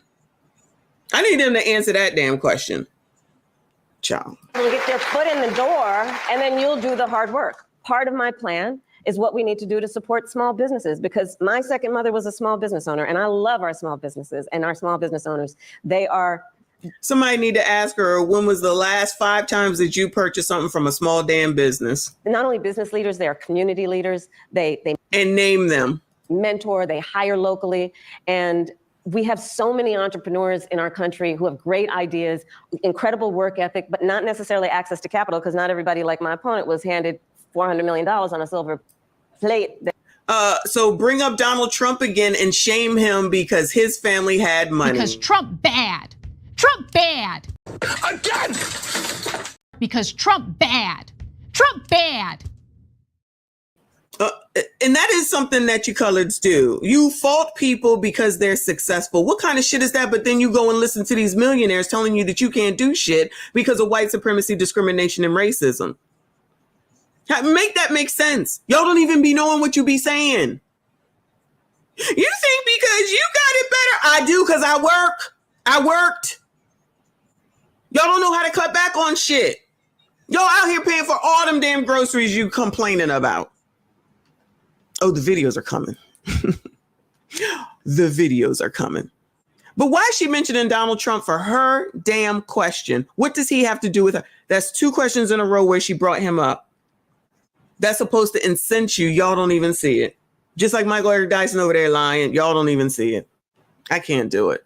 I think I missed Decline Management. 1 second. Shout out to Decline Management. He said, I'm done. Repeal the 19th Amendment. Shout out to Decline Management over there in the Gentleman's Lounge, y'all. Everyone, please make sure you hit the like button, subscribe if you are new. Shout out to TQS. Thank you so much, hon. He said, this is sheer jealousy. She is clearly upset that Trump was born into wealth and she wasn't. I'm just confused as to, I mean, maybe that's why allegedly, but I just don't understand why people can't. If you're listening to her, she keeps referring back to him. Man, we don't give a damn. But then she says that people don't like the attacks. Ma'am, you're doing the same damn thing. You're doing the same damn thing. Why is it that people can't seem to see that? The whole damn website, which we can look at in a second, has everything with Trump on there. Ma'am, what are you? So if you win, then what? And people are out here supporting this shit? Ain't no way. That he filed bankruptcy 6 times on. And so and bankruptcy is out there for people to utilize, and it's something that people can do personally, but it's definitely a tactic for those that are in business. People that have financial sense 101 would know that, and those that don't just think, and I don't know. And I'm not saying that he did it for whatever his, any reason other than, I'm assuming, for business, because he has a lot of defunct businesses. But if she supports small businesses, then why is she faulting him for something that he did allegedly for business? So you telling me that every time somebody starts a daggone business, they're supposed to be straight successful from the gate? That's just typically not how it works. And it takes years in order for it to be successful. But when you got these biatches coming on to Kendra G talking about, I got a business, sis, and y'all just believe it because they got a IEN and a LLC. Oh, they in business. What? my plan is to give startup small businesses a $50,000 tax deduction to start up their small business. Right now it's $5,000. Nobody can start a small business with $5,000. So that's part of my plan. That's a teeny tiny business. That's a business in teeny tiny business. It's a concept of a business, right? Yes. You know where I'm going. Why is that funny? So there was money there already, which you could have changed already. Yeah, you taking on Joe's spot now. You could have already increased it. Why is it that you wasn't talking about this beforehand, or Joe wasn't talking about this beforehand? And now all of a sudden you going to talk bad about people who start business, which at the end of the day, it's us content creators. Shout out to us. So now you want to make fun of $5,000.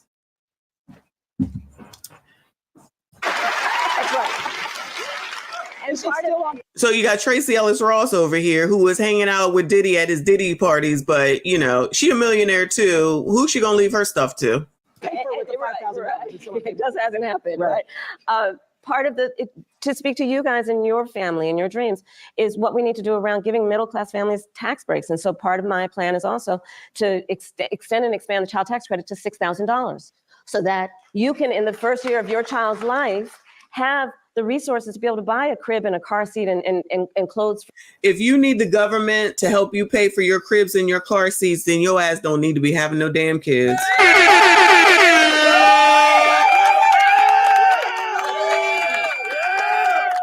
I wish the hell I would go to Cam to get a car seat or get a whatever the hell she said in order to have a kid. Shit. I promise you these white people ain't going over to the government to go get no car seat. I promise you they're not. There's your reparations, colors. I know I'm Auntie Ruckus talking right now, but let me tell you something. If you need your president to give you money to get a car seat, you should not be having children. Go get a free condom at Planned Parenthood. for your baby, knowing that's such an extraordinarily important time in their development, and you shouldn't have to worry about how you're going to take care of their basic needs. All of this and more is part of what I plan to build, and I call it an opportunity economy. And it's basically about creating. She plans. It's in the plans, y'all. It's in the plans to give you car seats. Opportunities, knowing so many people have the ambition, have the aspirations, are working hard, but just need opportunity to reach their goals and their dreams. I saw you smiling with that $25,000 credit for the home. I saw that smile on your face and the $6,000. Thank you all so much. They already have a home. Shout out to Jay Gray. That's right, because I'm a pick-me mammy too. Lest we not forget all the names of white supremacists talking points. Pick-me mammy, Auntie Ruckus child, go back to Candyland, all of it. It don't, but they never say I'm not right. They ain't saying I'm lying, child. I tell you, wow, way to offer $25,000 to homeowners, to a set of homeowners when they talking about the damn economy. Child, you can't make it up. I want to just introduce to Shelby, who's also in our virtual audience. Thank you, guys. Shelby from Virginia, who's also struggling with the cost of living. Tell us your story, Shelby. Why? Hi, Madam Vice President. And she a AKA. I'm 24 years old. I'm a graduate student living with my parents, and I want to move out next year and potentially buy a home. And I'm concerned about the affordability of one with the extra cost and bills that I'm paying now, along with the bills and costs. Didn't we already just cover this with the $25,000? I will pay in the future too. And so everything just has a cost and everything is so expensive. And so I'm worried about my capacity and how I'm able to fully support myself once I do live independently. You sound like one of my daughter girls from South Africa who graduated. She was like, I hate adulting. I hate adulting. I think this adulting isn't going so well. Yes. Well, so first of all, congratulations on all the success you've already achieved. And it is your story and the story of our friends before you is really, that's the American story, right? You are working hard, you have goals, you have ambitions. And so part of it is, again, the $25,000 down payment assistance. Part of it is what we need to do to also push back against a very different vision for our country. Because look, in this election, there are two very different visions for our country. One, for me, that is focused on the future, including you, and another that is focused on the past. So we're going to reference Trump again when talking about what are you going to do? Because Trump bad. Trump bad. Again! Because Trump bad. Trump bad. What my opponent plans on doing for the economy is doing what he did the last time he was president and giving another tax break for billionaires and the biggest corporations that would add $5 trillion to our deficit. And get this, he plans on doing what I call a Trump sales tax, which is basically, he's going to put a 20% tax on everyday necessities that economists have estimated will cost the average American $4,000 more a year, which is why Goldman Sachs, which is why Moody's, which is why Wharton School of Business, which is why 16 Nobel laureates have collectively determined, after analyzing our plans, one, mine would strengthen the economy, his would weaken it. Two, that on his plan, he would actually blow up inflation and invite a recession by the middle of next year. So wait, aren't we in one already? Now it's by next year. If there's going to be a recession next year, wouldn't that be because of you? Because you've had control for the last 4 years? Or is it just me? Oh my God. Can you focus on what you're going to do instead of talking about what you think he's going to do? When you think about the cost of living, my approach is about lifting you up. But how, ma'am? My approach is about lifting you up, ma'am. I promise you, I don't need you to lift me shit. I promise you, I don't need you to lift me shit. It would be about actually weakening our economy. And I feel very strongly when an individual, when a small business, when a family, when the middle class is strong, America is strong. Amen to that. Amen to that. Thank you. That same middle class story that they don't give a damn about near none of us. I don't care what they say. The American people, the middle class, that's just like a talking point. Shelby, thank you, Rachel and Garrett. So the Harris campaign kicked off the Fighting for Reproductive Freedom bus tour to support the fundamental right for women to make decisions about our own bodies. And here is a short tape on that.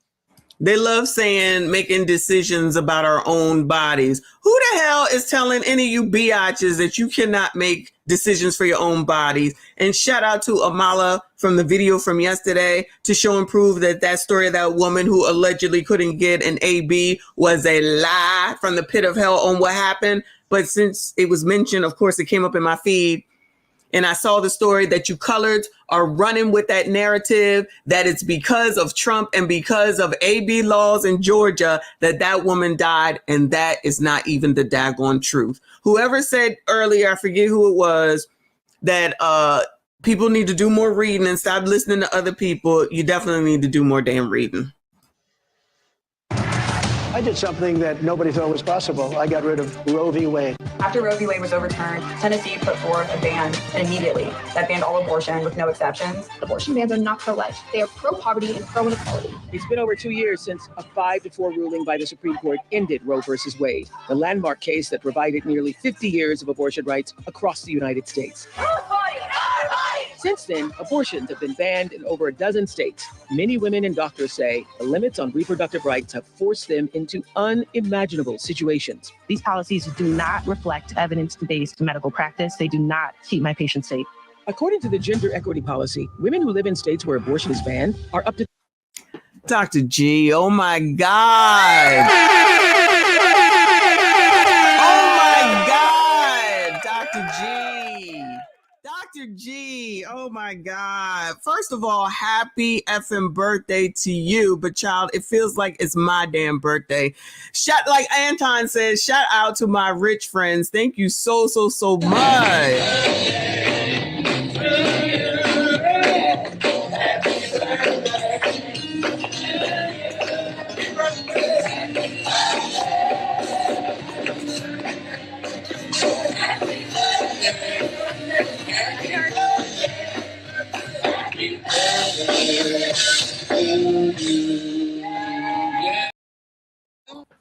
Do it. Yeah, you know I do it. I like getting high. I'm a crowd head. Coming up all soon, we gonna hook you up. We gonna make sure you get that backstreet fun. Yeah. You got a couple of kids, you don't have no job. Yeah. Don't worry about that little girl, that's my job. Yeah. Coming by your Texas. Child, it's a combination of everything. Thank you so much for your extreme generosity. As always, I appreciate you, sir. Now we can confirm that this is not my husband because child, he ain't gonna give me no $400. Oh my goodness. Thank you so much, sir. Happy birthday to Dr. G. Everyone, please make sure you tell Dr. G happy birthday because he's always here. He's always supporting. He's always doing so much for the channel. I see you. I appreciate you. Thank you so much. Child, I'm stuttering right now because I can't even believe it. I think this is the highest super chat I've ever gotten. I appreciate your support as always. Happy birthday to Dr. G. Everybody, please make sure you say happy birthday to Dr. G. Thank you so much. Hopefully you are doing something good and not going to like Dollar General. Hopefully you going away on vacation doing something. Child, let us know what's up. I want to know, what does Dr. G do when he's not here messing around with us and trolling me, of course, but messing around with us, Doctor? If you're not at work, of course, if you're not working and you're not here, Dr. G, what is it that you're doing, sir? I want to know, okay? Let us know. CIP, quiet CIP, I see you. What is it that you be doing, sir? Thank you so much. Hiding and lurking in the clouds. I'm sure, I don't know if you've been hearing this mess. We trying to get through it. My head hurts with this Oprah and Cam over here acting half damn crazy with this BS. Lord. 3 times more likely to die during pregnancy, during childbirth, or soon after giving birth. I nearly died, all because of Donald Trump's Supreme Court justices overturning Roe v. Wade. So for the millions of you who watch... Why are they calling them Donald Trump Supreme Court justices? Oh my God. So now every Supreme Court justice belongs to whoever the hell it is that put them on the damn court? What? Donald Trump's justices? Oh my God, I can't. The Democratic National Convention, you will remember Hadley Duvall telling her incredibly powerful story. In case you didn't see it, here's just a brief look. Growing up, I was an all-American girl. Varsity soccer captain, cheerleading captain, homecoming queen, and survivor. I was raped by my stepfather after years of sexual abuse. At age 12, I took my first pregnancy test, and it was positive. Hadley is here. Stand up, Hadley.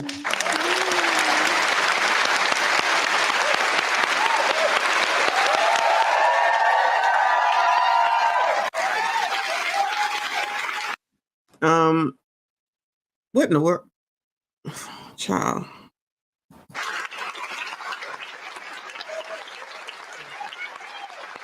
I can tell you, we are all standing up because we are so impressed by your courage to stand up and share your story. Where did that come from, the strength to do this? Because I'm sure you thought long and hard before deciding to go public with your story. I want to know, how old is she? Did I miss it? How old is she? She was raped, okay, by her stepfather. Now, I'm not going to, you know where I would go with that, but I'm not, okay? No one should be raping anyone, but she was 12 when she took the test. So it happened 12. She is not 12 right now. Okay, she is not 12 right now.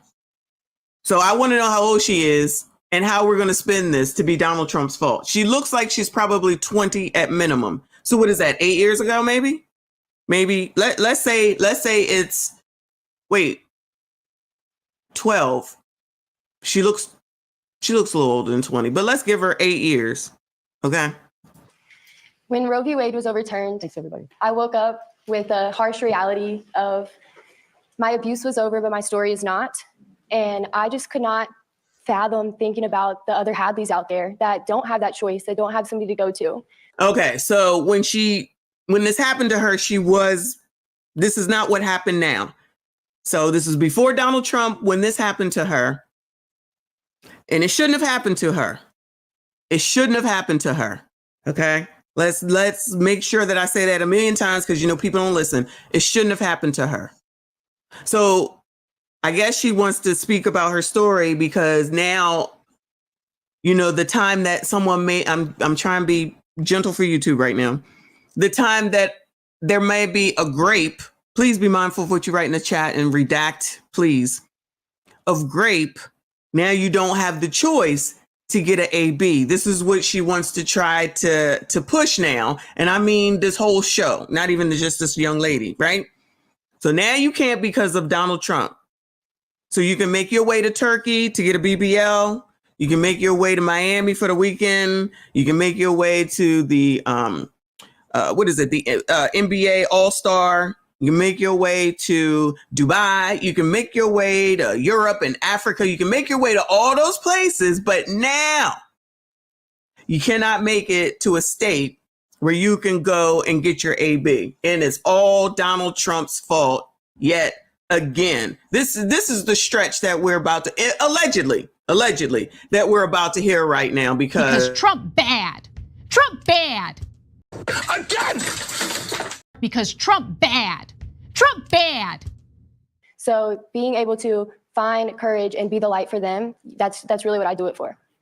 And so what do you want to say to other people who are voting in this election regarding what happened to you and what that means? You can't wait until it's too late to care about reproductive health care because then it's too late. And when it affects you, it hits and you can't deny it. You can't look at someone with a story like mine and say it didn't happen. And there are more people like me out there.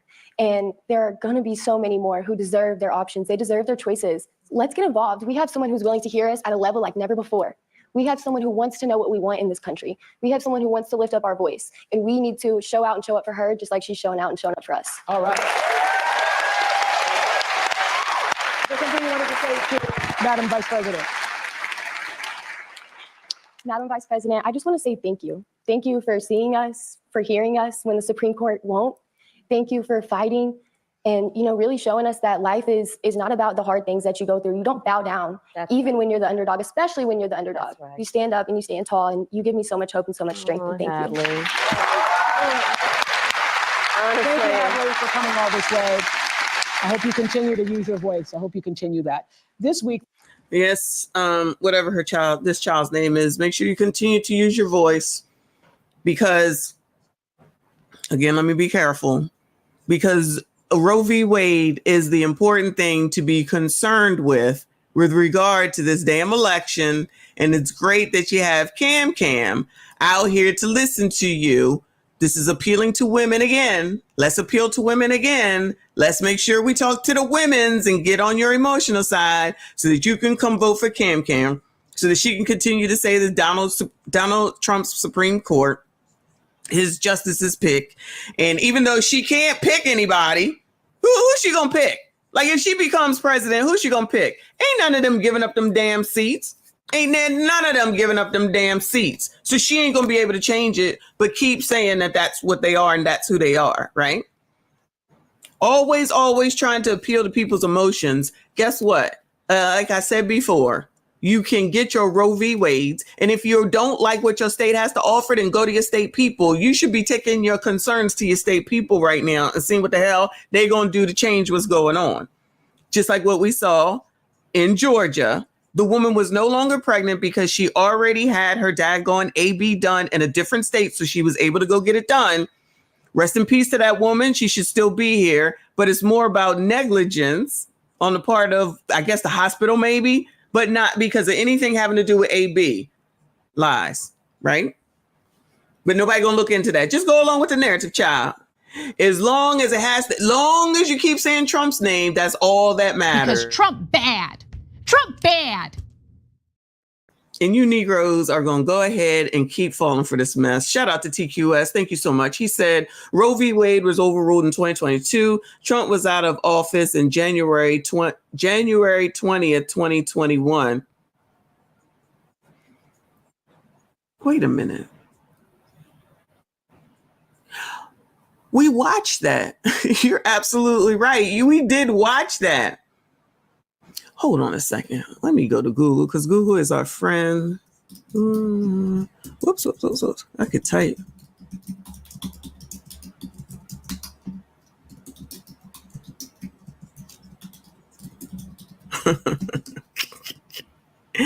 I can't type. I just got my nails done. I can't type. Hey, Joe. Overturning Roe is just the beginning. This is the ACLU. Fight for reproductive freedom. Y'all want to give them some money? Overturning Roe is just the beginning. Let me see. So this is the ACLU. AB is all right. Overturning Roe is just the beginning. 2 years after Trump's Supreme Court overturned Roe.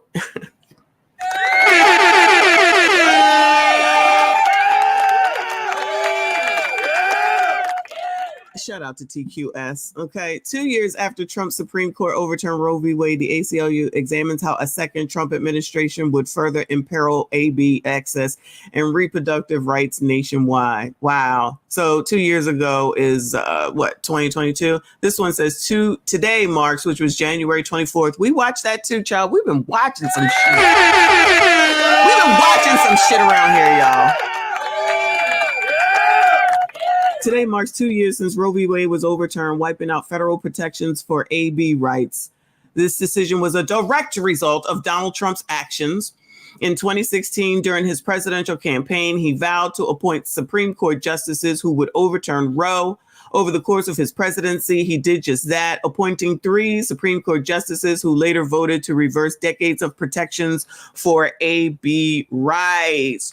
Trump's devastating legacy is clear. Today, anti-AB politicians in 17 states have banned ABs, leaving millions of people without access to care. If Trump resumes office, this will only be the beginning. Trump's advisors are already plotting to twist a law from 1873 to effectively ban ABs in all 50 states, even where AB is protected under state law. Trump won't stop at AB rights. He will seek to limit contraceptive access too. At the ACLU, we're gearing up to fight in courts at every level of government to block the Trump administration's relentless assault on reproductive rights. I will let our girl, because she follows him more than I do, let us know if this is accurate or not. But shout out to TQS for pointing that out. So blame Trump, of course, because of the Supreme Court. Don't just talk to the Supreme Court and what it is that they actually did, like the people who actually voted. Let's just go ahead and blame Donald Trump for it. Well, actually, why don't you blame yourselves when RBG didn't retire under Obama, because it was more about symbolism? Why do y'all just want to ignore things that are actually true and never take accountability for anything like that? Why didn't Obama push back on the Republicans who were stopping him, make some sort of backroom deal like they always do, in order to make sure that you could get whatever the hell it is that you was looking for, so that you could at least get one justice up there? No. That's just crazy talk. Let that 90-some-odd-year-old woman just be up there, and then she all of a sudden die under, what was it? I guess it was under Obama, but they wouldn't let him appoint anyone. So then Donald Trump gets to do it. And then thank you for pointing that out. So whose fault is this, Bueller? Who's responsible for this? Bueller. Shout out to Celine. Thank you, hon. She said you can't afford gas to drive to a different state for an AB under Kamala. No, you can't. Can't afford anything. But you can get to Turkey. You can get to Miami for the weekend. You can even get to the Caribbean. Shout out to the Caribbean. You can get to Mexico. You can get to Dubai. You can get to Africa. You can get to all these other places, but you can't get over to the whatever the next state is to get your AB. Shout out to TQS with another 2. He said, remind me again who was in office in 2022. I'm not really sure. Who was in office in 2022. You got more questions, but I tell you, if you have a problem figuring out whether you're for me or Trump, and you ain't black. But I actually think you're being a little racist right now. The racism that you're experiencing and the struggle to make ends meet actually means the diet don't work for you the same. Because, it's racism. It's racism, child. I can't take it. I cannot take this. The case of a young woman who lost her life after the abortion ban took place in Georgia made national headlines. Amber's case came to light through the reporting of journalist Kavitha Sarana with ProPublica. And so listen to her story. 2 years ago, 28-year-old Amber Nicole Thurman, a medical assistant and a single mother to a 6-year-old boy, found out she was pregnant. Amber had just secured her own apartment and was thinking about going to nursing school. She made the decision to terminate her pregnancy. A strict abortion ban had recently taken place in her home state of Georgia, which caused Amber to travel to North Carolina for the procedure. Traffic made her miss the appointment, so the clinic gave her medication, what are known as abortion pills. So help me understand why you're not holding the people that didn't do, I guess, what they were supposed to do. She was late. I mean, this is the woman we looked at yesterday. She the one, they just said she was late. So how is this Donald Trump's fault when she was late for her AB? At least she knew what she needed to do in order to get it done. Lest we not forget, she had a whole boyfriend too. All right, so I'm assuming they made the track, went and got that AB, was late. But of course, it's not her fault, of course. And now they gave her the pill. All right, they gave her the pill. So she got what she needed. She got what she wanted and what she needed. But this is Donald Trump's fault too, y'all.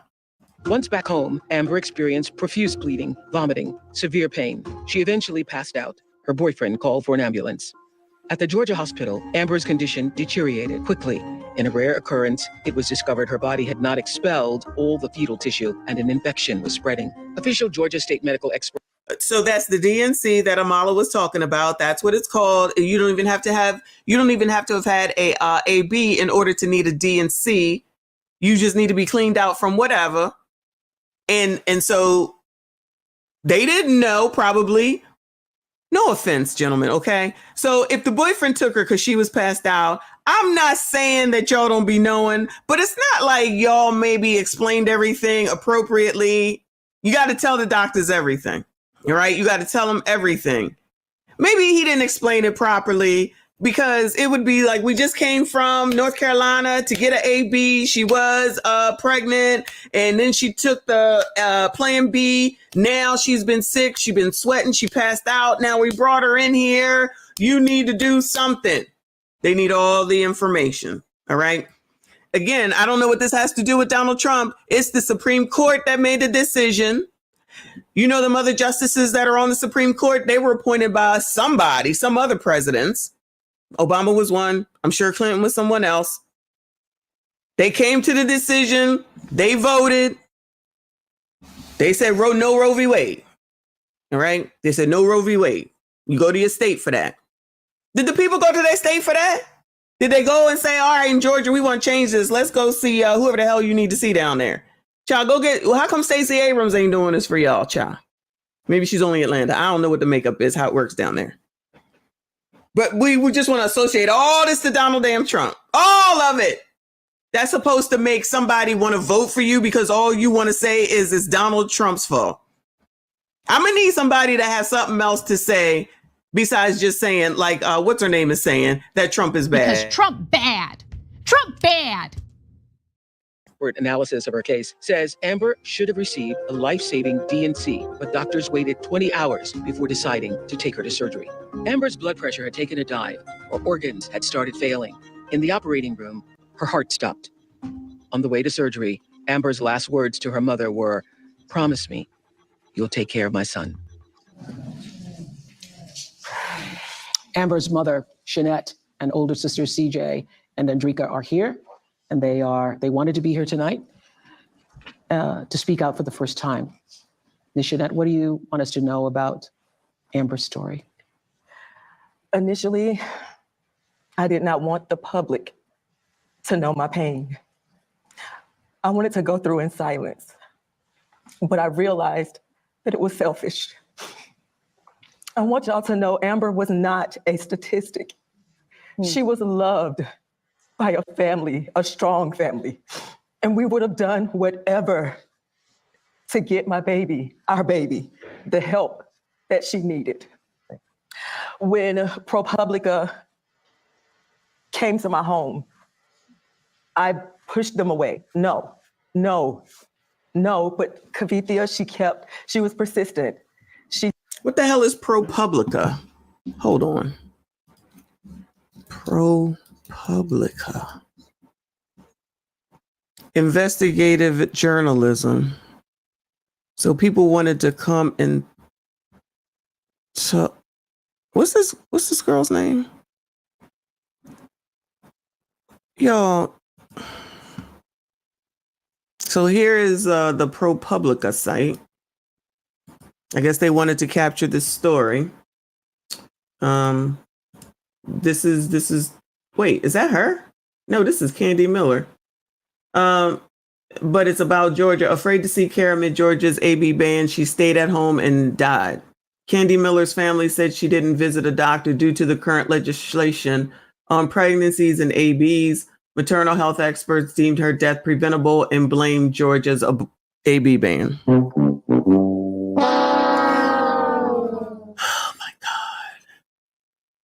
Oh, okay, here's the other one. This is the girl they're talking about now.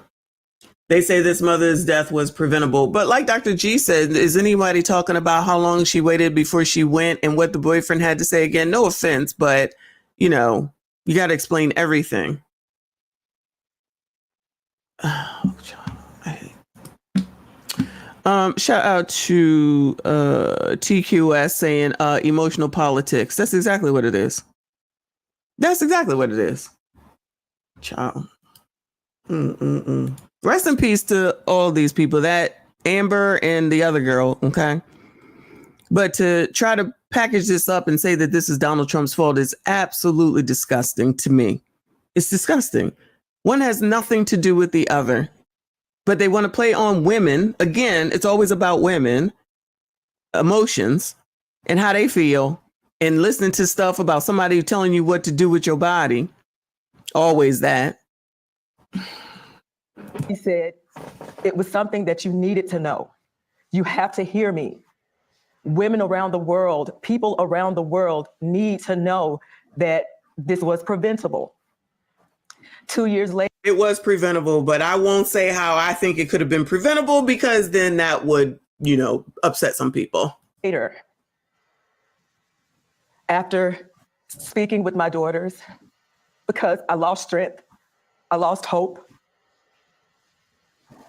You're looking at a mother that is broken. the worst pain ever that a mother, that a parent could ever feel.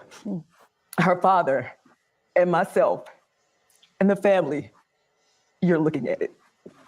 Well, we appreciate so deeply you being here. And we're all watching you hear that tape and those words. We know how re-traumatizing that is and the strength it takes for you to be here to tell your story. And we deeply appreciate it. And I have to ask you, as her sisters, how are you coping? And what does knowing that this could have been prevented, how does that sit with you? How do you cope with it? So Oprah wants to go into how this could have been prevented. So as a YouTube lawyer, she brought it up.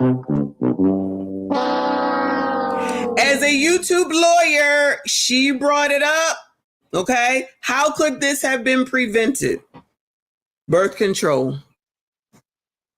Get into the clinic timely.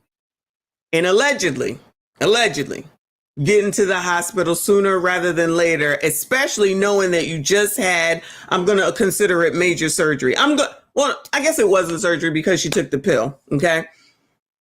But not knowing how the hell it's going to, how you're going to react to it.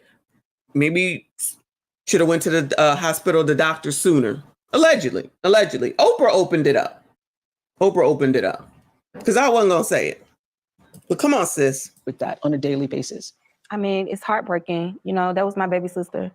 I love my baby sister, I'm beyond hurt, disappointed. I feel guilty. I wish I could have helped her, because she was suffering. And we had no idea. We trusted them. Wait, you didn't have any idea that your sister was going to get an AB? Is that what she's saying? Does anybody know? So your sister was going to get an AB and you didn't know. And so then she was home suffering after that place gave her the morning after pill. And even though you're hearing that hospital did it and that this hospital, whatever they did in Georgia, we still want to go and blame this on Donald Trump somehow, some way. How? To take care of her, and they just let her die because of some stupid abortion ban. They treated her like she was just another number. They didn't care for her as if, she was their daughter or their, granddaughter. Yeah. And she's not here. She'll never come back. Yeah. Andrika, what do you want to say? I want to say that it's very disheartening. That is not true. What she just said, it's not true. I mean, they can believe it because they're the grieving people, but that's not true. I'm just saying. That my sister was allowed to suffer for 20 hours. She suffered. It was nothing that we could do to help her. We trusted the healthcare professionals to do their job and save her, but they failed her. Well, I think the most powerful thing that you've said here, Ms. Jeanette, is that your daughter is not a statistic. She had a life. She was loved by her sisters, loved by her family, loved by those who knew her. And she's not just a statistic. And we are happy to speak her name tonight in this room, talking about what this country needs in terms of reproductive rights and freedom. What do you want to say, Madam Vice President? I'm just so sorry. And the courage that you all have shown is extraordinary, because also you just learned about how it is that she died. And so then they didn't know what was going on. So why was she keeping it away from her family? That's what I'm hearing. Are y'all hearing it differently? So she didn't even tell the family that she was even pregnant. They didn't even know what was going on. Probably found out after she went to the hospital in Georgia, but now want to blame Georgia. And it's not even on Georgia. It's not on Trump. But they're allowed to just say this stuff and let it be. Shout out to the Rainbow Kid. Listen, I can't imagine losing my child, okay? They get on my damn nerves. I love them more than me, okay? I would never want anything to happen to them. They can come to me if they want to, if they need help with any of this crap, stuff like this. Now, whether they will or not, I don't know, okay? I don't know. But what we're not going to do is God forbid, because I would never want anyone to lose their child. I wouldn't want them to not think that they couldn't come and talk and discuss if they needed to or needed some help to do something that's best for them. So why did they not know would be my question. Why didn't she tell him? I'm just asking. Oprah brought it up. So we got other questions instead of the questions that they want to elicit the empathy and sympathy for in order to get you to be empathetic to vote for Cam so that you can get your ABs, which she can't change. She cannot change the makeup of the damn Supreme Court. And they should be taking this to the daggone to their senators and all them damn people. Talk to them about it. Who is it? Kemp? Abrams? All them people, child. Shout out to the Rainbow Kid. Thank you, hon. He said Amber's fam is trash. Now, Amber is the other person, I think, right? Wait, is this the Amber girl? Hold on. Where'd that thing go? Oh, this is Amber. Okay. Candy is the other one, and this one is Amber. Okay. Amber's family is trash. Please understand that the views of the super chatters are not necessarily the views of the hostess. Thank you, Rainbow Kid. Where were you when all this was happening? It sounds like she didn't tell him. Honestly, it sounds like they didn't tell him. Now you crying. FOH. If she was my fam, I'm asking, what do you need to bring these twins into the world? Oh, they were twins? We gonna make it work, period. I didn't know we knew it was twins. What are twins? They was twins. Child, let me let it go. Child.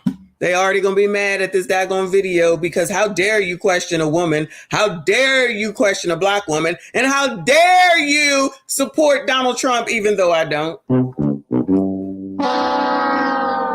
You know, you're not allowed to ask questions when you're colored.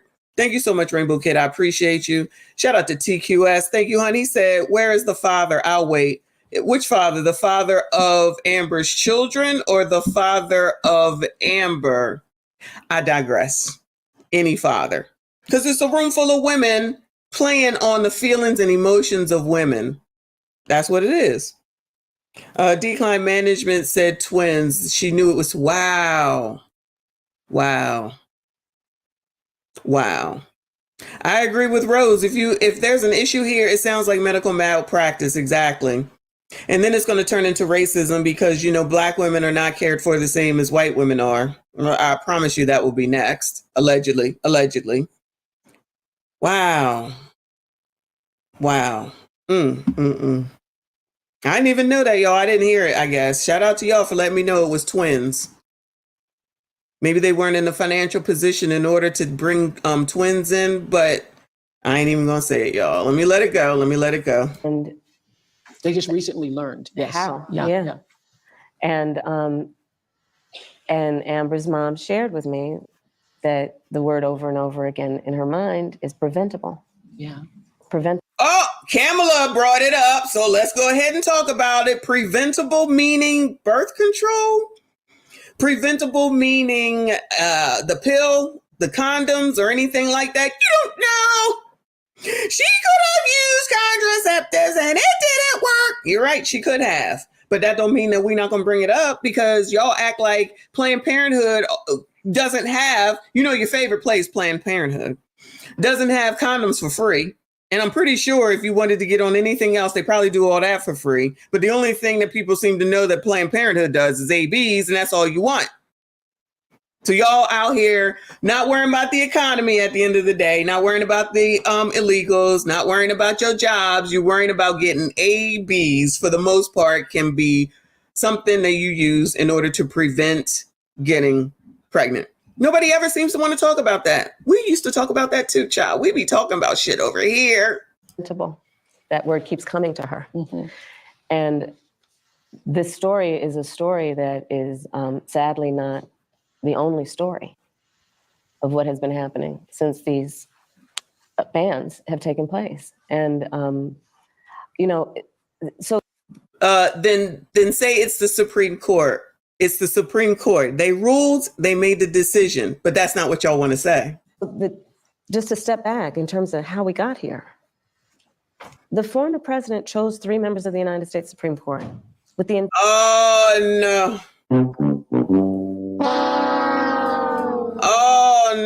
Because Trump bad. Trump bad. Again. Because Trump bad. Trump bad. Intention that they would overdo the protections of Roe v. Wade.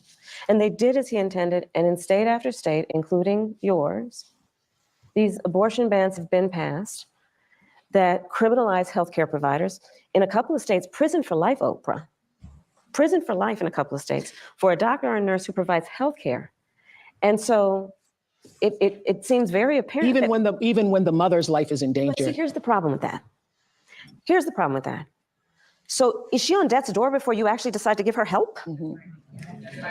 That's the problem. Here's the problem with what Cam just said. Here's the problem with what Cam just said.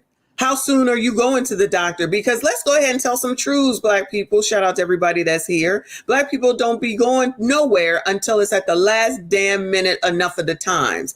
Plenty of Black people don't even have primary care physicians, don't go the one time a year, don't get the test they need to have done, don't eat properly, still eating chitlins and shit.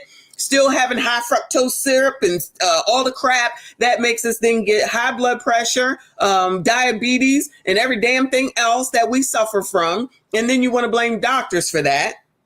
Because honestly, I don't know, allegedly, if you had your own primary care physician, depending on whether it was on the weekend or not, you could have called them up and said it was a daggone emergency or go to the doctor or go to the hospital sooner rather than later. Let's not act like we don't sit up here. This is people in general and say, oh, no, it's all right. Oh, no, it's okay. I'm going to wait it out. It's not that bad. Then it gets worser and worser and worser. And yes, I said worser. And then you go to the doctors at the last daggone minute. Let's not act like what is true is not true. It's true. And especially for Black people. If you don't take your own health care seriously, then why should anyone else? You come at the last minute, you come late. I'm not saying that's the case for this young lady. I'm saying enough of the times you go late and then it turns into something more than what it should have been to begin with. How about that? Say I'm lying. Shout out to Jay Gray. He said that dude named Dave, shout out to him, calls it high blood pressures.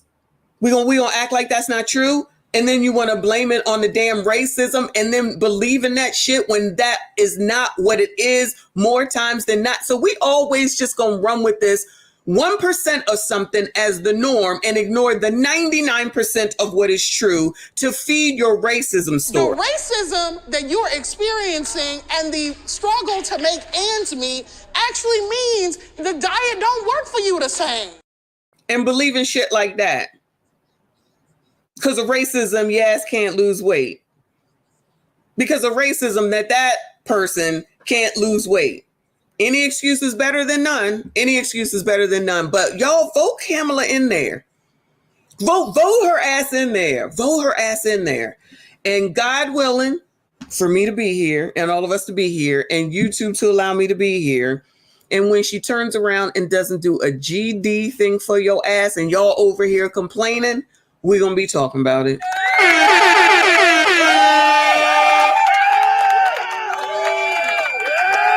I don't even know if these people have a what is it called? A list on what's actually the most important thing to you.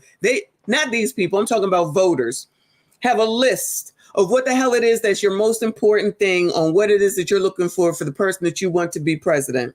So for 1 second, it's ABs. The next second, it's mortgages. The next second, it's the economy. The next second, it's border security. Do you rank those things, or whatever motion that works for you from a show like this is what's going to get you to vote for her? This ain't doing it for me. All this does is say they just tossing anything out there, and y'all going to go for it while you're listening to Michael Eric Dyson, Ricky Rowland, and DL Hughley. What we're saying? Yeah. That you got to prove you're on death's door. Literally, a doctor or a nurse has to say, she might die any minute, better give her now care. Because otherwise I might go to prison for life in some cases. Think about what we're... These people love feeding into people's fears, and y'all be sitting up here listening to this shit. Why don't you look at what the hell it is that your state actually does and be informed? Since everybody all want to talk about being informed, get your ass and be informed instead of listening to Kamala with these theatrics to try to make you think that you're going to lose out in case you need to go to the doctor. Child, you already got Black people talking about you disproportionately affected there too. So we still disproportionately affected everywhere. So it was under Joe, under Trump, under Obama, under Clinton, under Bush's, Reagan, Carter, we still disproportionately affected. But y'all, don't forget, it's all Donald Trump's fault. Because Trump bad. Trump bad. Again! Because Trump bad. Trump bad. We're doing in terms of saying that certain people who are in these state houses, and then starting with the former president of the United States, think they're in a better position than a doctor or a nurse to determine when their patient needs medical care. This literally, and Amber's story highlights the fact that among everything that is wrong with these bans and what has happened in terms of the overturning of Roe v. Wade, it's a healthcare crisis. It's a healthcare crisis that affects the patient and the profession. And going back to Hadley's story, and Hadley, you've been so remarkable in telling your story and being so strong in the way you do it. And both of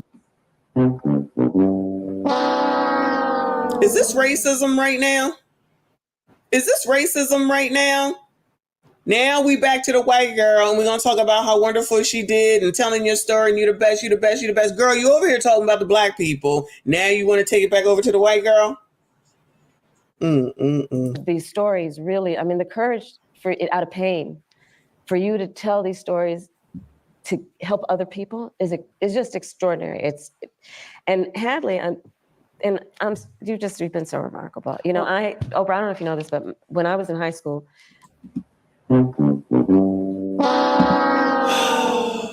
Kamala, unless you're saying you had an AB, we don't care about when you was in high school. I learned that my best friend was being molested by her stepfather. Yes, we heard that story on the DNC. Yeah. Yes. Oh, okay. So Oprah's saying you're basically continuing to repeat yourself, okay? And you had the courage then to go to her and say, you've got to come to our house. And she came to stay with us. I called my mother, she came to stay with us. And the idea that these same legislators who would be saying, you know, criminalize healthcare providers are also saying that after a person's body has been violated, that they have no right to make a decision about what happens to their body next. That's immoral. Yeah. Oh my God. I think it's not just immoral. When Haley was 12, I'm sure her parents helped her out. This was well before anything with the Supreme Court overturning Roe v. Wade. So that was a problem then. How about let's do something about these people who are lomesting children? Maybe you should come from there, Cam. Did anybody think about that? Did anybody think about that? You know, the actual criminals, the actual people who are doing wrong. Can we talk about that ever? I guess that's just crazy talk, y'all. Here's what I want to say. I just don't believe that those legislators, that the government has a right to be in your womb. They have no right to be in your womb with this. They don't have a right to be in your womb. Who thinks that the government is in their womb? So she wants to say womb so much. The government is not in your womb. You're either going to go to the doctor and you're going to go to your legislature and get it changed or work on getting it changed, or you're going to go to the next state over, or third option is to use some birth control. I'm not talking about grape, but this would have been, in my opinion, a good opportunity, Cam, to talk about the prosecution and making sure that those people that lomest and grape have harsher penalties, right? For when they do these things.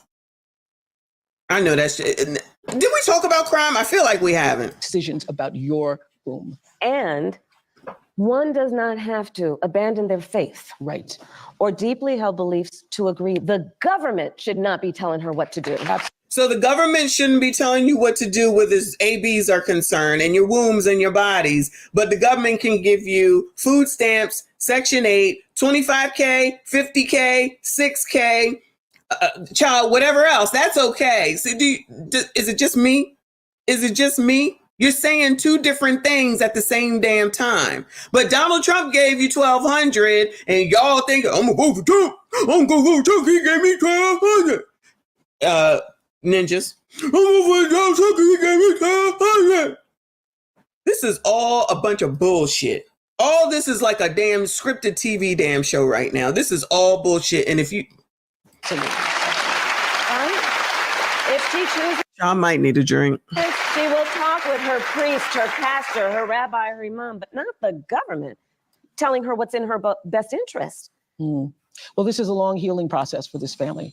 And we thank you, and we hope that by being amongst people who heard you and heard your daughter's story will be meaningful to you in this journey. Let us give our non-membership a moderator, Snow Bunny Celine, props for this comment.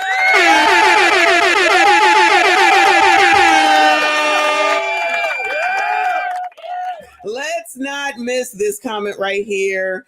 We don't want the government to be in our wombs. We don't need the government telling us what to do. Oh, sugar, honey, iced tea. But certainly Joe, Kamala, and all these other people who are cutting for her was definitely telling everybody to go get that daggone vax. Say I'm lying. We just talked about that. You got the card in order to go into the store, to go into the restaurant. You had to show your card, and they pushed and pushed. You're not a good American if you don't get the vax. You're not a good American. Do we remember that such a short time ago? You got more questions, but I tell you, if you have a problem figuring out whether you're for me or Trump, and you ain't black.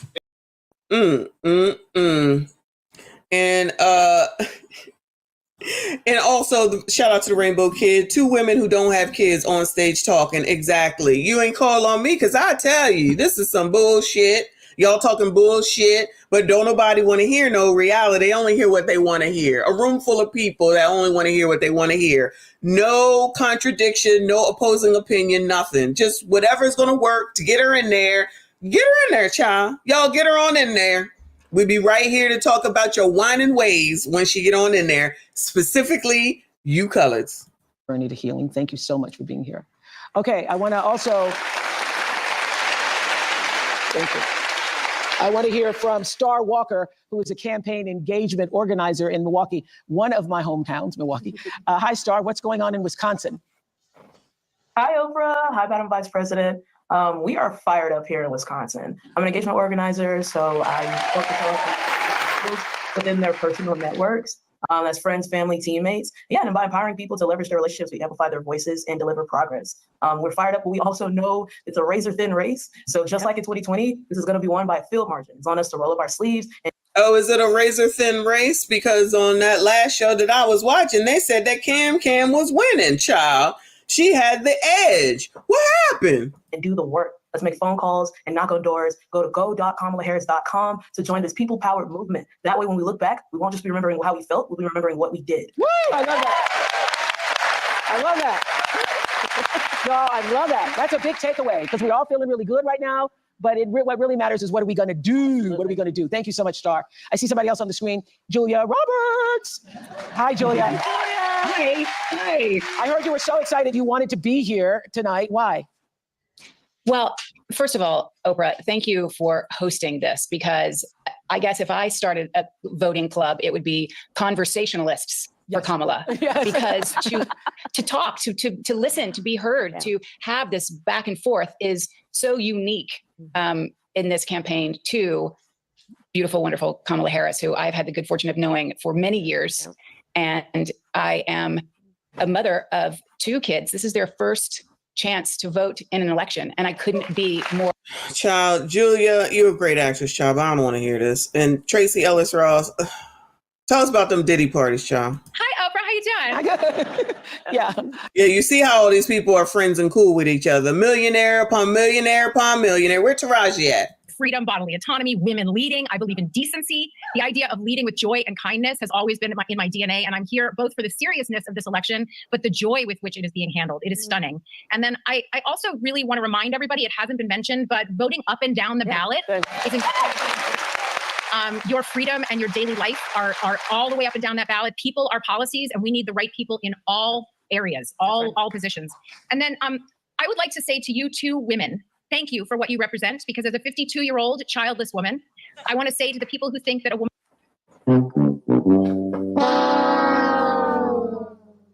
That's 3 childless women.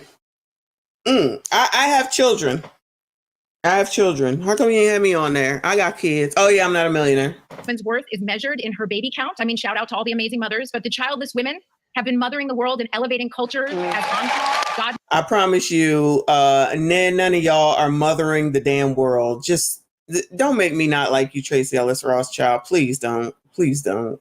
mothers, teachers, mentors, sisters, and friends, and the list goes on. And you do not need to push out a baby to help push humanity forward. Amen to that. Thank you so much, Tracy Ellis Ross. Thank you so much. So another important issue this election is, of course, our safety. And just 2 weeks ago, our country experienced yet another horrific school shooting. Watch this. 10:30 a.m. at Robb Elementary in Uvalde. The school is recognizing my 10-year-old daughter, Lexi, for receiving all A's. 30 minutes later, a gunman murders her, 18 classmates and 2 teachers. In the last 25 years, there have been 417 school shootings in the United States. In the last 25 years, she just said. Let's see how Donald Trump gets blamed for this. In the last 25 years, school masses. I just have a feeling that it's still going to be Donald Trump's fault. States, and more than 383,000 students have experienced gun violence while at school. More children and adolescents are killed by guns each year than anything else nationwide. Just 2 weeks ago, Appalachia High School in Winder, Georgia, became the latest area to face every parent's worst nightmare. Tonight, breaking news as we come on the air, the deadly high school shooting, 2 students and 2 teachers killed. Police and parents racing to the scene outside Atlanta. Oh my goodness. There is a shooting at my granddaughter's school. We had to drag our teacher's body into the classroom. We heard him take his last breath. We live in a country where 383,000 children have been exposed to gun violence. Now just sit with that number for a second. It's a number until it's your child. This is not normal, y'all. Yep. This is not normal, and this is not right. Other people in other countries do not have this issue. We, Americans, we have to do better. We have to do better. Oprah, go to hell. What the hell does that even mean? We have to do better. We have to do better. You just sat here and are supporting ABs, which is the deletion of children, and now you want to talk. We cannot continue to just settle for our thoughts and prayers. Lives are being destroyed. 15-year-old Natalie Griffith and her parents, Doug and Marilda, are here. And Natalie, we are so sorry to know that you too have been added to that number because you were in algebra class when you were shot twice by a 14-year-old fellow student. We're so glad that you lived to tell your story. And so how are you tonight? Well, before that thing, the video, I was very happy. I still am very happy to be here and to tell my story and what happened, because it was a terrible thing, and it should not have. What's it called? Where were you shot? Where were you? I was shot right here on my shoulder, and then around here. Oprah, we can't see where she was SHOT. I'm assuming that this young lady here was in the one in Georgia. I'm assuming. Right wrist. I was saying that 383,000 students in our country, the United States of America, have been exposed to violence. That same scene that you experienced in your school. Had you all been having, drills or preparation for what should happen? Should there be a shooting? I've had intruder drills and fire drills and stuff. In my old schools, we've had a fire drill at Appalachia, but it was the first 2 months of the school year. We hadn't had an intruder drill yet, so we weren't even completely sure where to go in the classroom. We all just. I remember being huddled. So I was watching your mother, even just when that tape was coming on. It's still very much PTSD, very much traumatic. You're still reliving it. And how has it been for you? How were you notified that there was a shooting at the school? I was notified by a friend. She called me. I was at work, and she called me and she said, "Do you know about the shooting?" Which the school that she goes to, the Appalachia. I said, "No, I don't." And then she said there was a shooting at the Appalachia High School. My heart just dropped, and my heart just got so heavy, and I could not stop. I had to leave. I told my coworkers, I gotta go, I have to leave. And then my first thing I did is drop my knee on the floor and just start praying. I prayed for about 30 minutes from my work all the way to I didn't get to the school on my car. I had to leave my car at a gas station about 2.5-3 miles. And I walked on foot and I ran because my heart was so heavy. I couldn't get to touch with my daughter. They really listen. I do not think that she should have to go through this, meaning obviously the child, but absolutely the mother. Sorry this all happened. But I would like this. I feel like this kind of also goes back to crime. I feel like it goes back to crime. Okay. So help me understand why you're not holding these parents responsible whose kids is out here doing these daggone things. Bueller. Why is it that no one wants to talk about these children who are doing these things, not only to adults, but specifically to these children? And why aren't you addressing that they need to be held accountable as well? I know in Georgia, they just had the one parent taken down. And then with that other one, I can't think of his name, but that's 2 out of the 25 years and over 300,000 people. So we're just going to ignore that part, right? Let's just make this about weapons, because I'm pretty sure that's where this is going, and not talk about the fact that kids, minors, are doing this type of stuff, and no one seems to want to talk about that. Because Oprah, we can say thoughts and prayers too. We tired of hearing thoughts and prayers too, child. And we know that it affects us. But why is it that nobody wants to talk about that aspect? Make these daggone parents responsible, and that will at least help with getting this crap down. The child. Who do I know? Shout out to Jay Gray. I appreciate you, honey. Said, is that Timu Dan from... Leave Dan alone, child. You crazy. Not from Roseanne. You crazy. Shout out to everybody that is here. Hit the like button. Subscribe if you are new. And I hear you have a message for people in power regarding guns. I do. I want to finish that story because no parent should go through this. I want to just finish what, the experience. You do not know what feels until it's you. Yes. All those numbers that you show on the TV, a lot of people there here are mothers. What are we doing about this? What are we doing? Let's make sure that everybody listens. Let's make sure that everybody hears it. The whole world needs to hear that we women that have our children, we have a job. That job is to protect our children. That job is to protect our nation. That job is to protect our country. We cannot leave. We cannot let that go on. We have to stop it. I was asking earlier, where are those people? After the shooting, where are they? They needed to make a noise. I'm ready to make a noise about this, and I'm ready to stop it because no one knows what feels when you can't find your child, when you call her, she's not answering. When I went through it, it's just me that knows it. And I'm so sorry for those that lost the child that actually died. I can actually hug my child. My child is here, and I gave her all this praise to the Lord. Our Father in heaven saved my child. But the other 2 mothers, they lost their kids, and the other teachers that died. Those people are suffering like I'm suffering. I'm very sorry for them. I'm very sorry that they lost their loved ones. And you have a message for the people in power. Yes, the people in power. Let's make it a change. Let's make it happen. Let's just not hear about this. I just want to know, is she an asylum seeker or what? Okay, I'm just asking. Who wants to just hear about this? We got to change it. We got to make it happen. And Doug, I hear you're not a registered Democrat, but you now say it doesn't matter what side of the aisle you're on when it comes to this issue. What change do you want to see now that it has affected your family? Common sense. I think the first step would just be metal detectors in schools. Make a budget, make a plan. And the people that say, well, we've never really done stuff like that before, I don't care. They didn't have metal detectors at airports at one time. They didn't have metal detectors at courthouses. I think that if a child knew that he would get caught, the likelihood of him trying would be, there may be another target, but it wouldn't be us having to worry about schools being hardened. Yeah.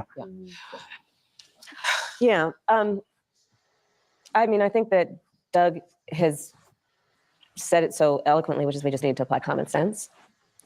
And look, I think for far you got to have some in order to apply it. But go on, girl. Far too long on the issue of gun violence, some people have been pushing a really false choice to suggest you're either in favor of the Second Amendment or you want to take everyone's guns away. I'm in favor of the Second Amendment, and I'm in favor of assault weapons bans, universal background checks, red flag laws.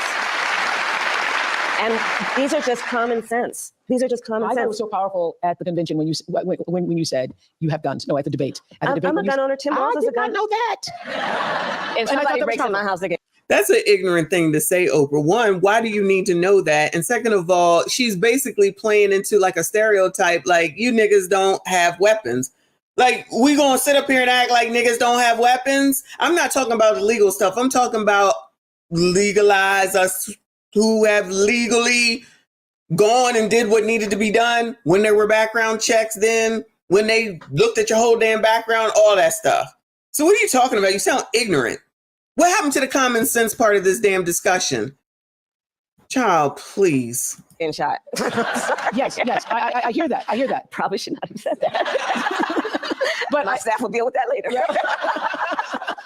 But you have been a gun owner for a while. Yes, I have. Yes. But here's my point, Oprah, is that I'm not trying to take everyone's guns away.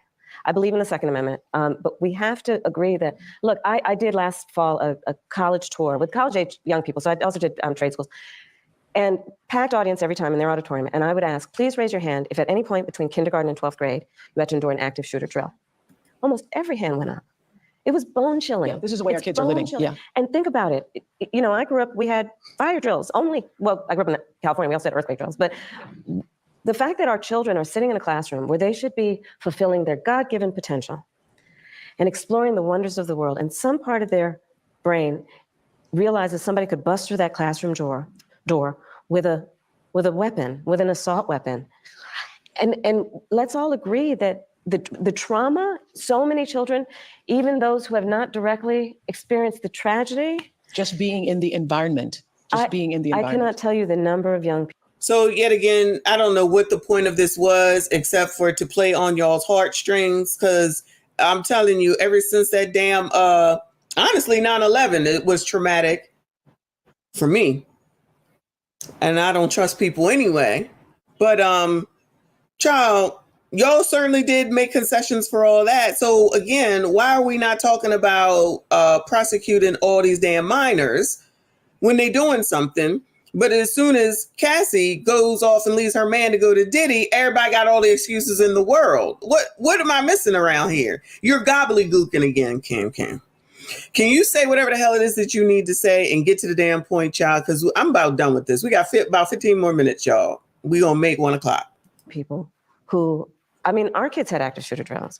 They're concerned that there might be somebody who would kill them while they are at school.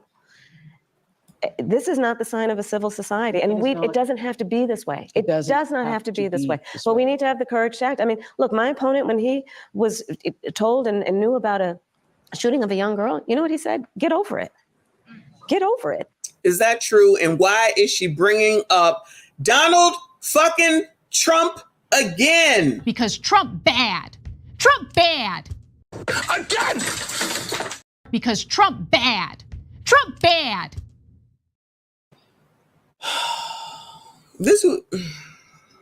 No, we're not getting over it. No, and to the point, everyone should have a sense of collective responsibility for the children of our community. Yes. And understand their right to live and be safe. I have personally prosecuted homicide cases.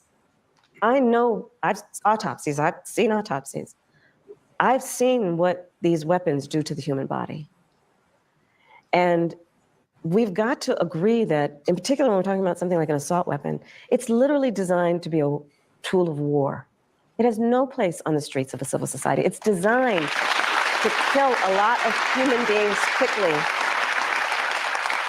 And there are things we can do. I mean, thankfully, over the last 3 years, we've done some, but it is common sense. It just seems like common sense we would see this. I think that the majority of Americans agree with you. Is Amanize still here? Amanize, if you hear, did he say that? I mean, that's not like I don't see that y'all are saying he didn't say that. I would assume if he did say that, she would have that as a commercial front and center some daggone where. I'm pretty sure she's ad-libbing something or leaving something out. Because ain't nobody, I would hope no one would say that. That's running for anything. That we do not want assault weapons in the hands of children and other people who have no business with those types of weapons. Right. We know this is true. So we thank you, Natalie, and your family for being here. And good. So in other words, there's nothing, just blame Trump. That's it? That's it? Bueller? Girl. Luck in that marching band this year. I hear you're going to go out for the marching band still. Thank you for inviting us. Thank you. Unfortunately, it's a sad moment for us, but I wanted to make sure that, we came because we needed to be heard and we needed to, change has to be made and we're ready to fight for this. Thank you. Thank you. Okay, we want to hear what's going on in another battleground state. Tracy is a regional organizing director in Nevada. Tracy, tell us how things are going for you. Hi. Hi, everybody. I'm Tracy Lee, a regional organizing director in Nevada. I am the silver state this year because there's so much on the line. From healthcare to lowering costs, these issues impact all of us. My team and I have been building relationships with... Child, they lowered the cost of something to $35. I can't keep up. I'm old. They didn't lower the insulin, I think, to $35. What more do you want? Voters across this state, because here in Nevada, we know that enthusiasm alone does not win campaigns, organizing does. So all of you watching tonight can become organizers, whether you talk to your sister, a roommate, or a grandparent about why you're so excited to vote for Vice President Harris. You are organizing and energizing other supporters. So please go to go.kamalaharris.com to find ways to help and enjoy the rest of tonight's event, and let's get to work. Let's get to work. Let's do something. Yeah, girl, don't forget to donate, child. Shout out to Rainbow Kid with another 10. Thank you so much, honey. I appreciate you. He said, I see why Oprah and Cam are friends. Harpo said she wasn't going to help black kids in Chicago because they just want sneakers and iPhones. Did she really say that? Come on now, stop. Then signed a deal with the manufacturer of iPhone. Did she? Wow. Is this true though? Seriously. Yo, that sounds crazy. I'm not saying I don't believe it, but child, that sounds crazy. Okay. All right. Wow. Shout out to Harpo and Cam.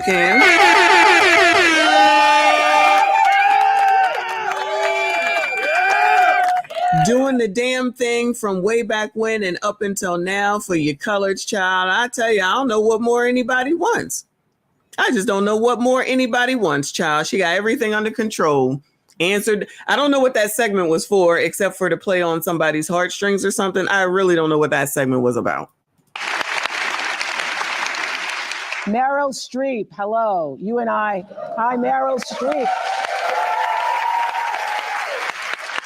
You and I have talked about this moment. Hi. How are you feeling? How are you feeling about the momentum?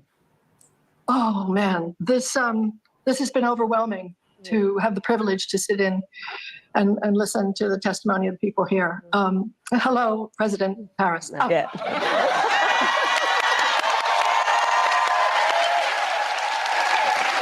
47 days. 47 days, yes. Shout out to 47 days. I'll be on vacation. Yeah, child. 47 days or whatever it is now, child. Shout out to TQS, a member for 17 months. I appreciate you, troll extraordinaire. He said, chat, you have been warned multiple times to watch your language in this chat. If you get timed out, you know why. Everyone, please make sure you're redacting. Please just redact. That's all you have to do. I support whatever the mods do. Thank you so much, TQS, and all the other mods. I appreciate you. Thank you so much. Everybody, please make sure you hit the like button, subscribe if you are new. From my mouth to God's ear. And hello, Oprah. I think the word of the day has been preventable. Preventable. All of this, the surround of hatred and venom and toxicity and encouraging some segment of Americans to hate other segment of Americans. It's just crazy, and nobody wants it. We're done. We're done with it. I wanted to ask you, I can't believe I have this opportunity. I probably never will again. If I have a little Debbie Downer moment, because actually, I think you're going to win. Spit it out. I'm sure you're going to win. Yeah. But what happens when you win and he doesn't accept it? And you know that there's going to be this long slog of shenanigans. And I'm wondering how we get to that moment, how we preserve certification on January 6th. Because if it doesn't happen, it'll be maybe thrown back to the legislatures of the states. And I've been working with state government citizens campaign, which is sgcamerica.com. So they're great. They're doing the unglamorous down ballot. Get your plugs out. Work of promoting those candidates, because I'm worried about it, and I wonder if we're ready for January 7th, 8th to 9th, and what happens? What happens? So we will be ready, but just taking a step back, and thank you, Marilyn, for the gift that you give. You do your talent, your creativity. Thank you for being here. One of the things that I have realized in the course of our campaign is that more Americans than we may realize who voted for Trump before have decided January 6th was just a bridge too far. When we reflect and think about what January 6th was, where the President of the United States, sitting in the Oval Office, incited a mob, a violent mob, to attack the United States Capitol, such that 140 law enforcement officers were injured, some were killed. To try and upend a free and fair election where the American people voted, that was a bridge too far for a lot of people. And we have sadly now seen how far he could go And I think there is absolutely no tolerance whatsoever for the vast majority of Americans for that. And they've seen the lies. They understand, for example, almost every court case, I think every court case where he's challenged an election, he lost. I said on the debate stage, look, because he's having a very difficult time, obviously, processing the fact that 81 million people fired him, right? But, so there is that it really was a bridge too far for so many people that they're not willing to repeat. But the other piece of it is the lawyers are working. It's very important that we all speak to our friends and our neighbors about misinformation and help them now see how it occurs, where it is occurring. It is important that we stand up for the integrity of poll workers and people who are working on election day. And that we also, and this is critically important, that we ask people to be alert about mis and disinformation, and we ask them, do not be afraid to vote. Because I think there is also something quite insidious about these attacks on the electorate in these various forms that are intended to convince people that their vote won't matter. And in that way, there's a little bit of reverse psychology going on here, and let's just make sure nobody falls for it. Your vote does matter, and we cannot let anyone ever take our power from us. We can never let anybody silence us. And when we get those votes out, starting soon, early voting is already going to start this week, I think, through November 5th, and let's make sure everyone votes, and we are going to have a good election day. We're going to fight for the integrity of the people's voice and for our democracy. And, you know, I'll just mention earlier, a couple of folks talked about what this means in terms of the world. You know, as vice president, I've met over 150 world leaders, presidents, prime ministers, chancellors, and kings. And the thing about representing the United States of America is when we walk in those rooms around the world, we have historically and traditionally been able to walk in those rooms, chin up, shoulders back, with the self-appointed and earned authority to talk about the importance of democracies. People around the world are watching right now. Because you see, the thing about walking into a room and being a role model is people watch what you do to see if it lines up with what you say. And in that way, the consequences of this election are directly going to impact the American people and people around the world. That's what we're fighting for, and those are the stakes. And that's why we're going to win, because we know what we're fighting for, because we know what we stand for. Thank you, Meryl. Thank you, Meryl. What is on your heart to say to the American people as we have 47 days until November 5th? What's on your heart?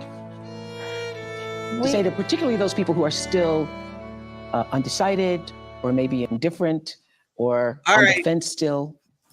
All right. Let's hear it. This is finally at the end. It's something for me to listen to because I'm definitely indifferent. Let's see what she has to say. Come on, girl. Oprah is giving you a lob chop. We love our country. Mm-hmm. I love our country. I know we all do. That's why everybody's here right now. We love our country. Mm-hmm. Mm-hmm. We take pride in the privilege of being American. Mm-hmm. And this is a moment where we can and must come together as Americans, understanding we have so much more in common than what separates us. Heard it before. Let's come together with the character that we are so proud of about who we are, which is we are an optimistic people. We are an optimistic people. I am definitely pessimistic. You're wrong. Stop lumping us all together, girl. This is not helping. Americans, by character, are people who have dreams and ambitions and aspirations. We believe in what is possible. We believe in what can be. And oh, hell no! Oh my God! No, she did not. I know you effing lying. This is supposed to get me to say, you know what, Cam, I'm gonna go ahead and I'm gonna vote for you. Because I want to be unburdened. You can imagine what can be and be unburdened by what has been. You know? What can be unburdened by what has been. What can be unburdened by what has been. What can be unburdened by what has been. What can be unburdened by what has been. What we can see, what we believe can be unburdened by what has been. What can be unburdened by what has been. What can be unburdened by what has been. What can be unburdened by what has been. What can be, unburdened by what has been. Who we can be, unburdened by who we have been. What can be, unburdened by what has been. Where we can be, unburdened by where we have been, and unburdened by where we are right now. What can be, unburdened by what has been. What can be, unburdened by what has been. What can be, unburdened. We believe in fighting for that. That's how we came into being, because the people before us understood that one of the greatest expressions for the love of our country, one of the greatest expressions of patriotism, is to fight for the ideals of who we are, which includes freedom to make decisions about your own body, freedom to be safe from gun violence, freedom to have access to the ballot box, freedom to be who you are and just be, to love who you love openly and with pride, freedom. Oh, she talking to the ABCDs now. Cam, this is not making any difference to me. Tom, let me let you know right now, this ain't making any. We cannot be kumbaya. We can. Everybody can't win, Cam. Everybody can't win. That's just not how it works. Okay, you're not helping right now. You're giving us the same gobbledygook. Shout out to Rainbow Kid for another 5. He said, Prime Minister of Italy, who is a woman, said, if you come to Italy illegally, I will deport you immediately. Why can't we do that? That's a great question. How come nobody in this crowd asked that, Bueller?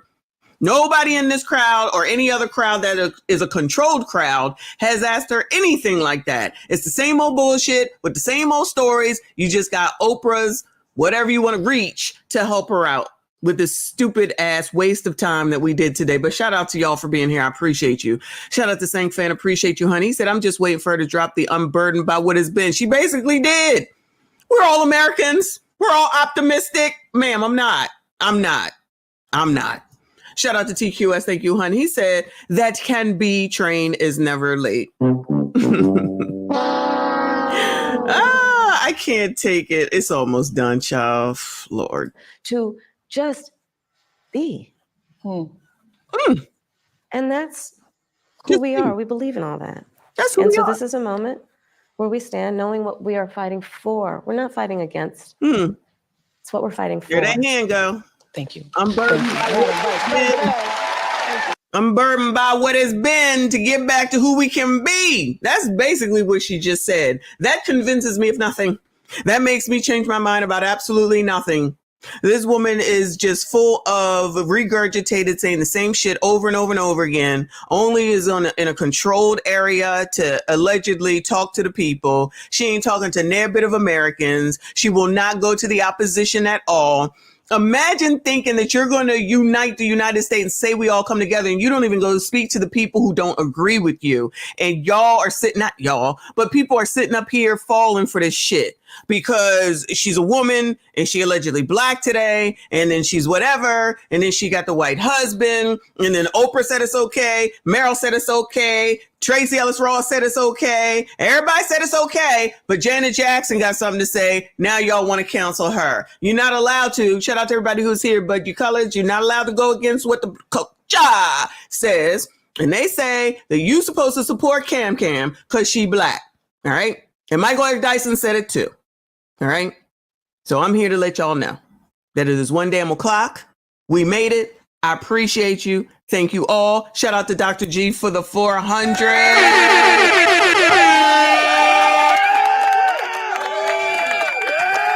Shout out to everybody that has donated today. Shout out to all of the mods and everything that you do. I see you. I appreciate you. Hopefully we got something out of this, child. We'll be back tomorrow at 6 o'clock EST. I don't know what it's going to be, but be on the lookout. I appreciate you. Hopefully I see you. I see you all in the next one. They're eating the dogs, the people that came in. They're eating the cats. They're eating the pets of the people that live there. And this is what's happening in our country. They're eating the dogs, eating the dogs. They're eating the dogs, dogs, dogs. They're eating the dogs, eating the dogs. They're eating the dogs, dogs, dogs. They're eating the dogs, eating the dogs. They're eating the dogs, dogs. Millions and millions of dogs, eating the dogs. They're eating the dogs, dogs, dogs. They're eating the dogs, eating the dogs. They're eating the dogs, dogs, dogs. And it's a shame. Eating the cat, eating the cat. Eating the cat, eating the cat.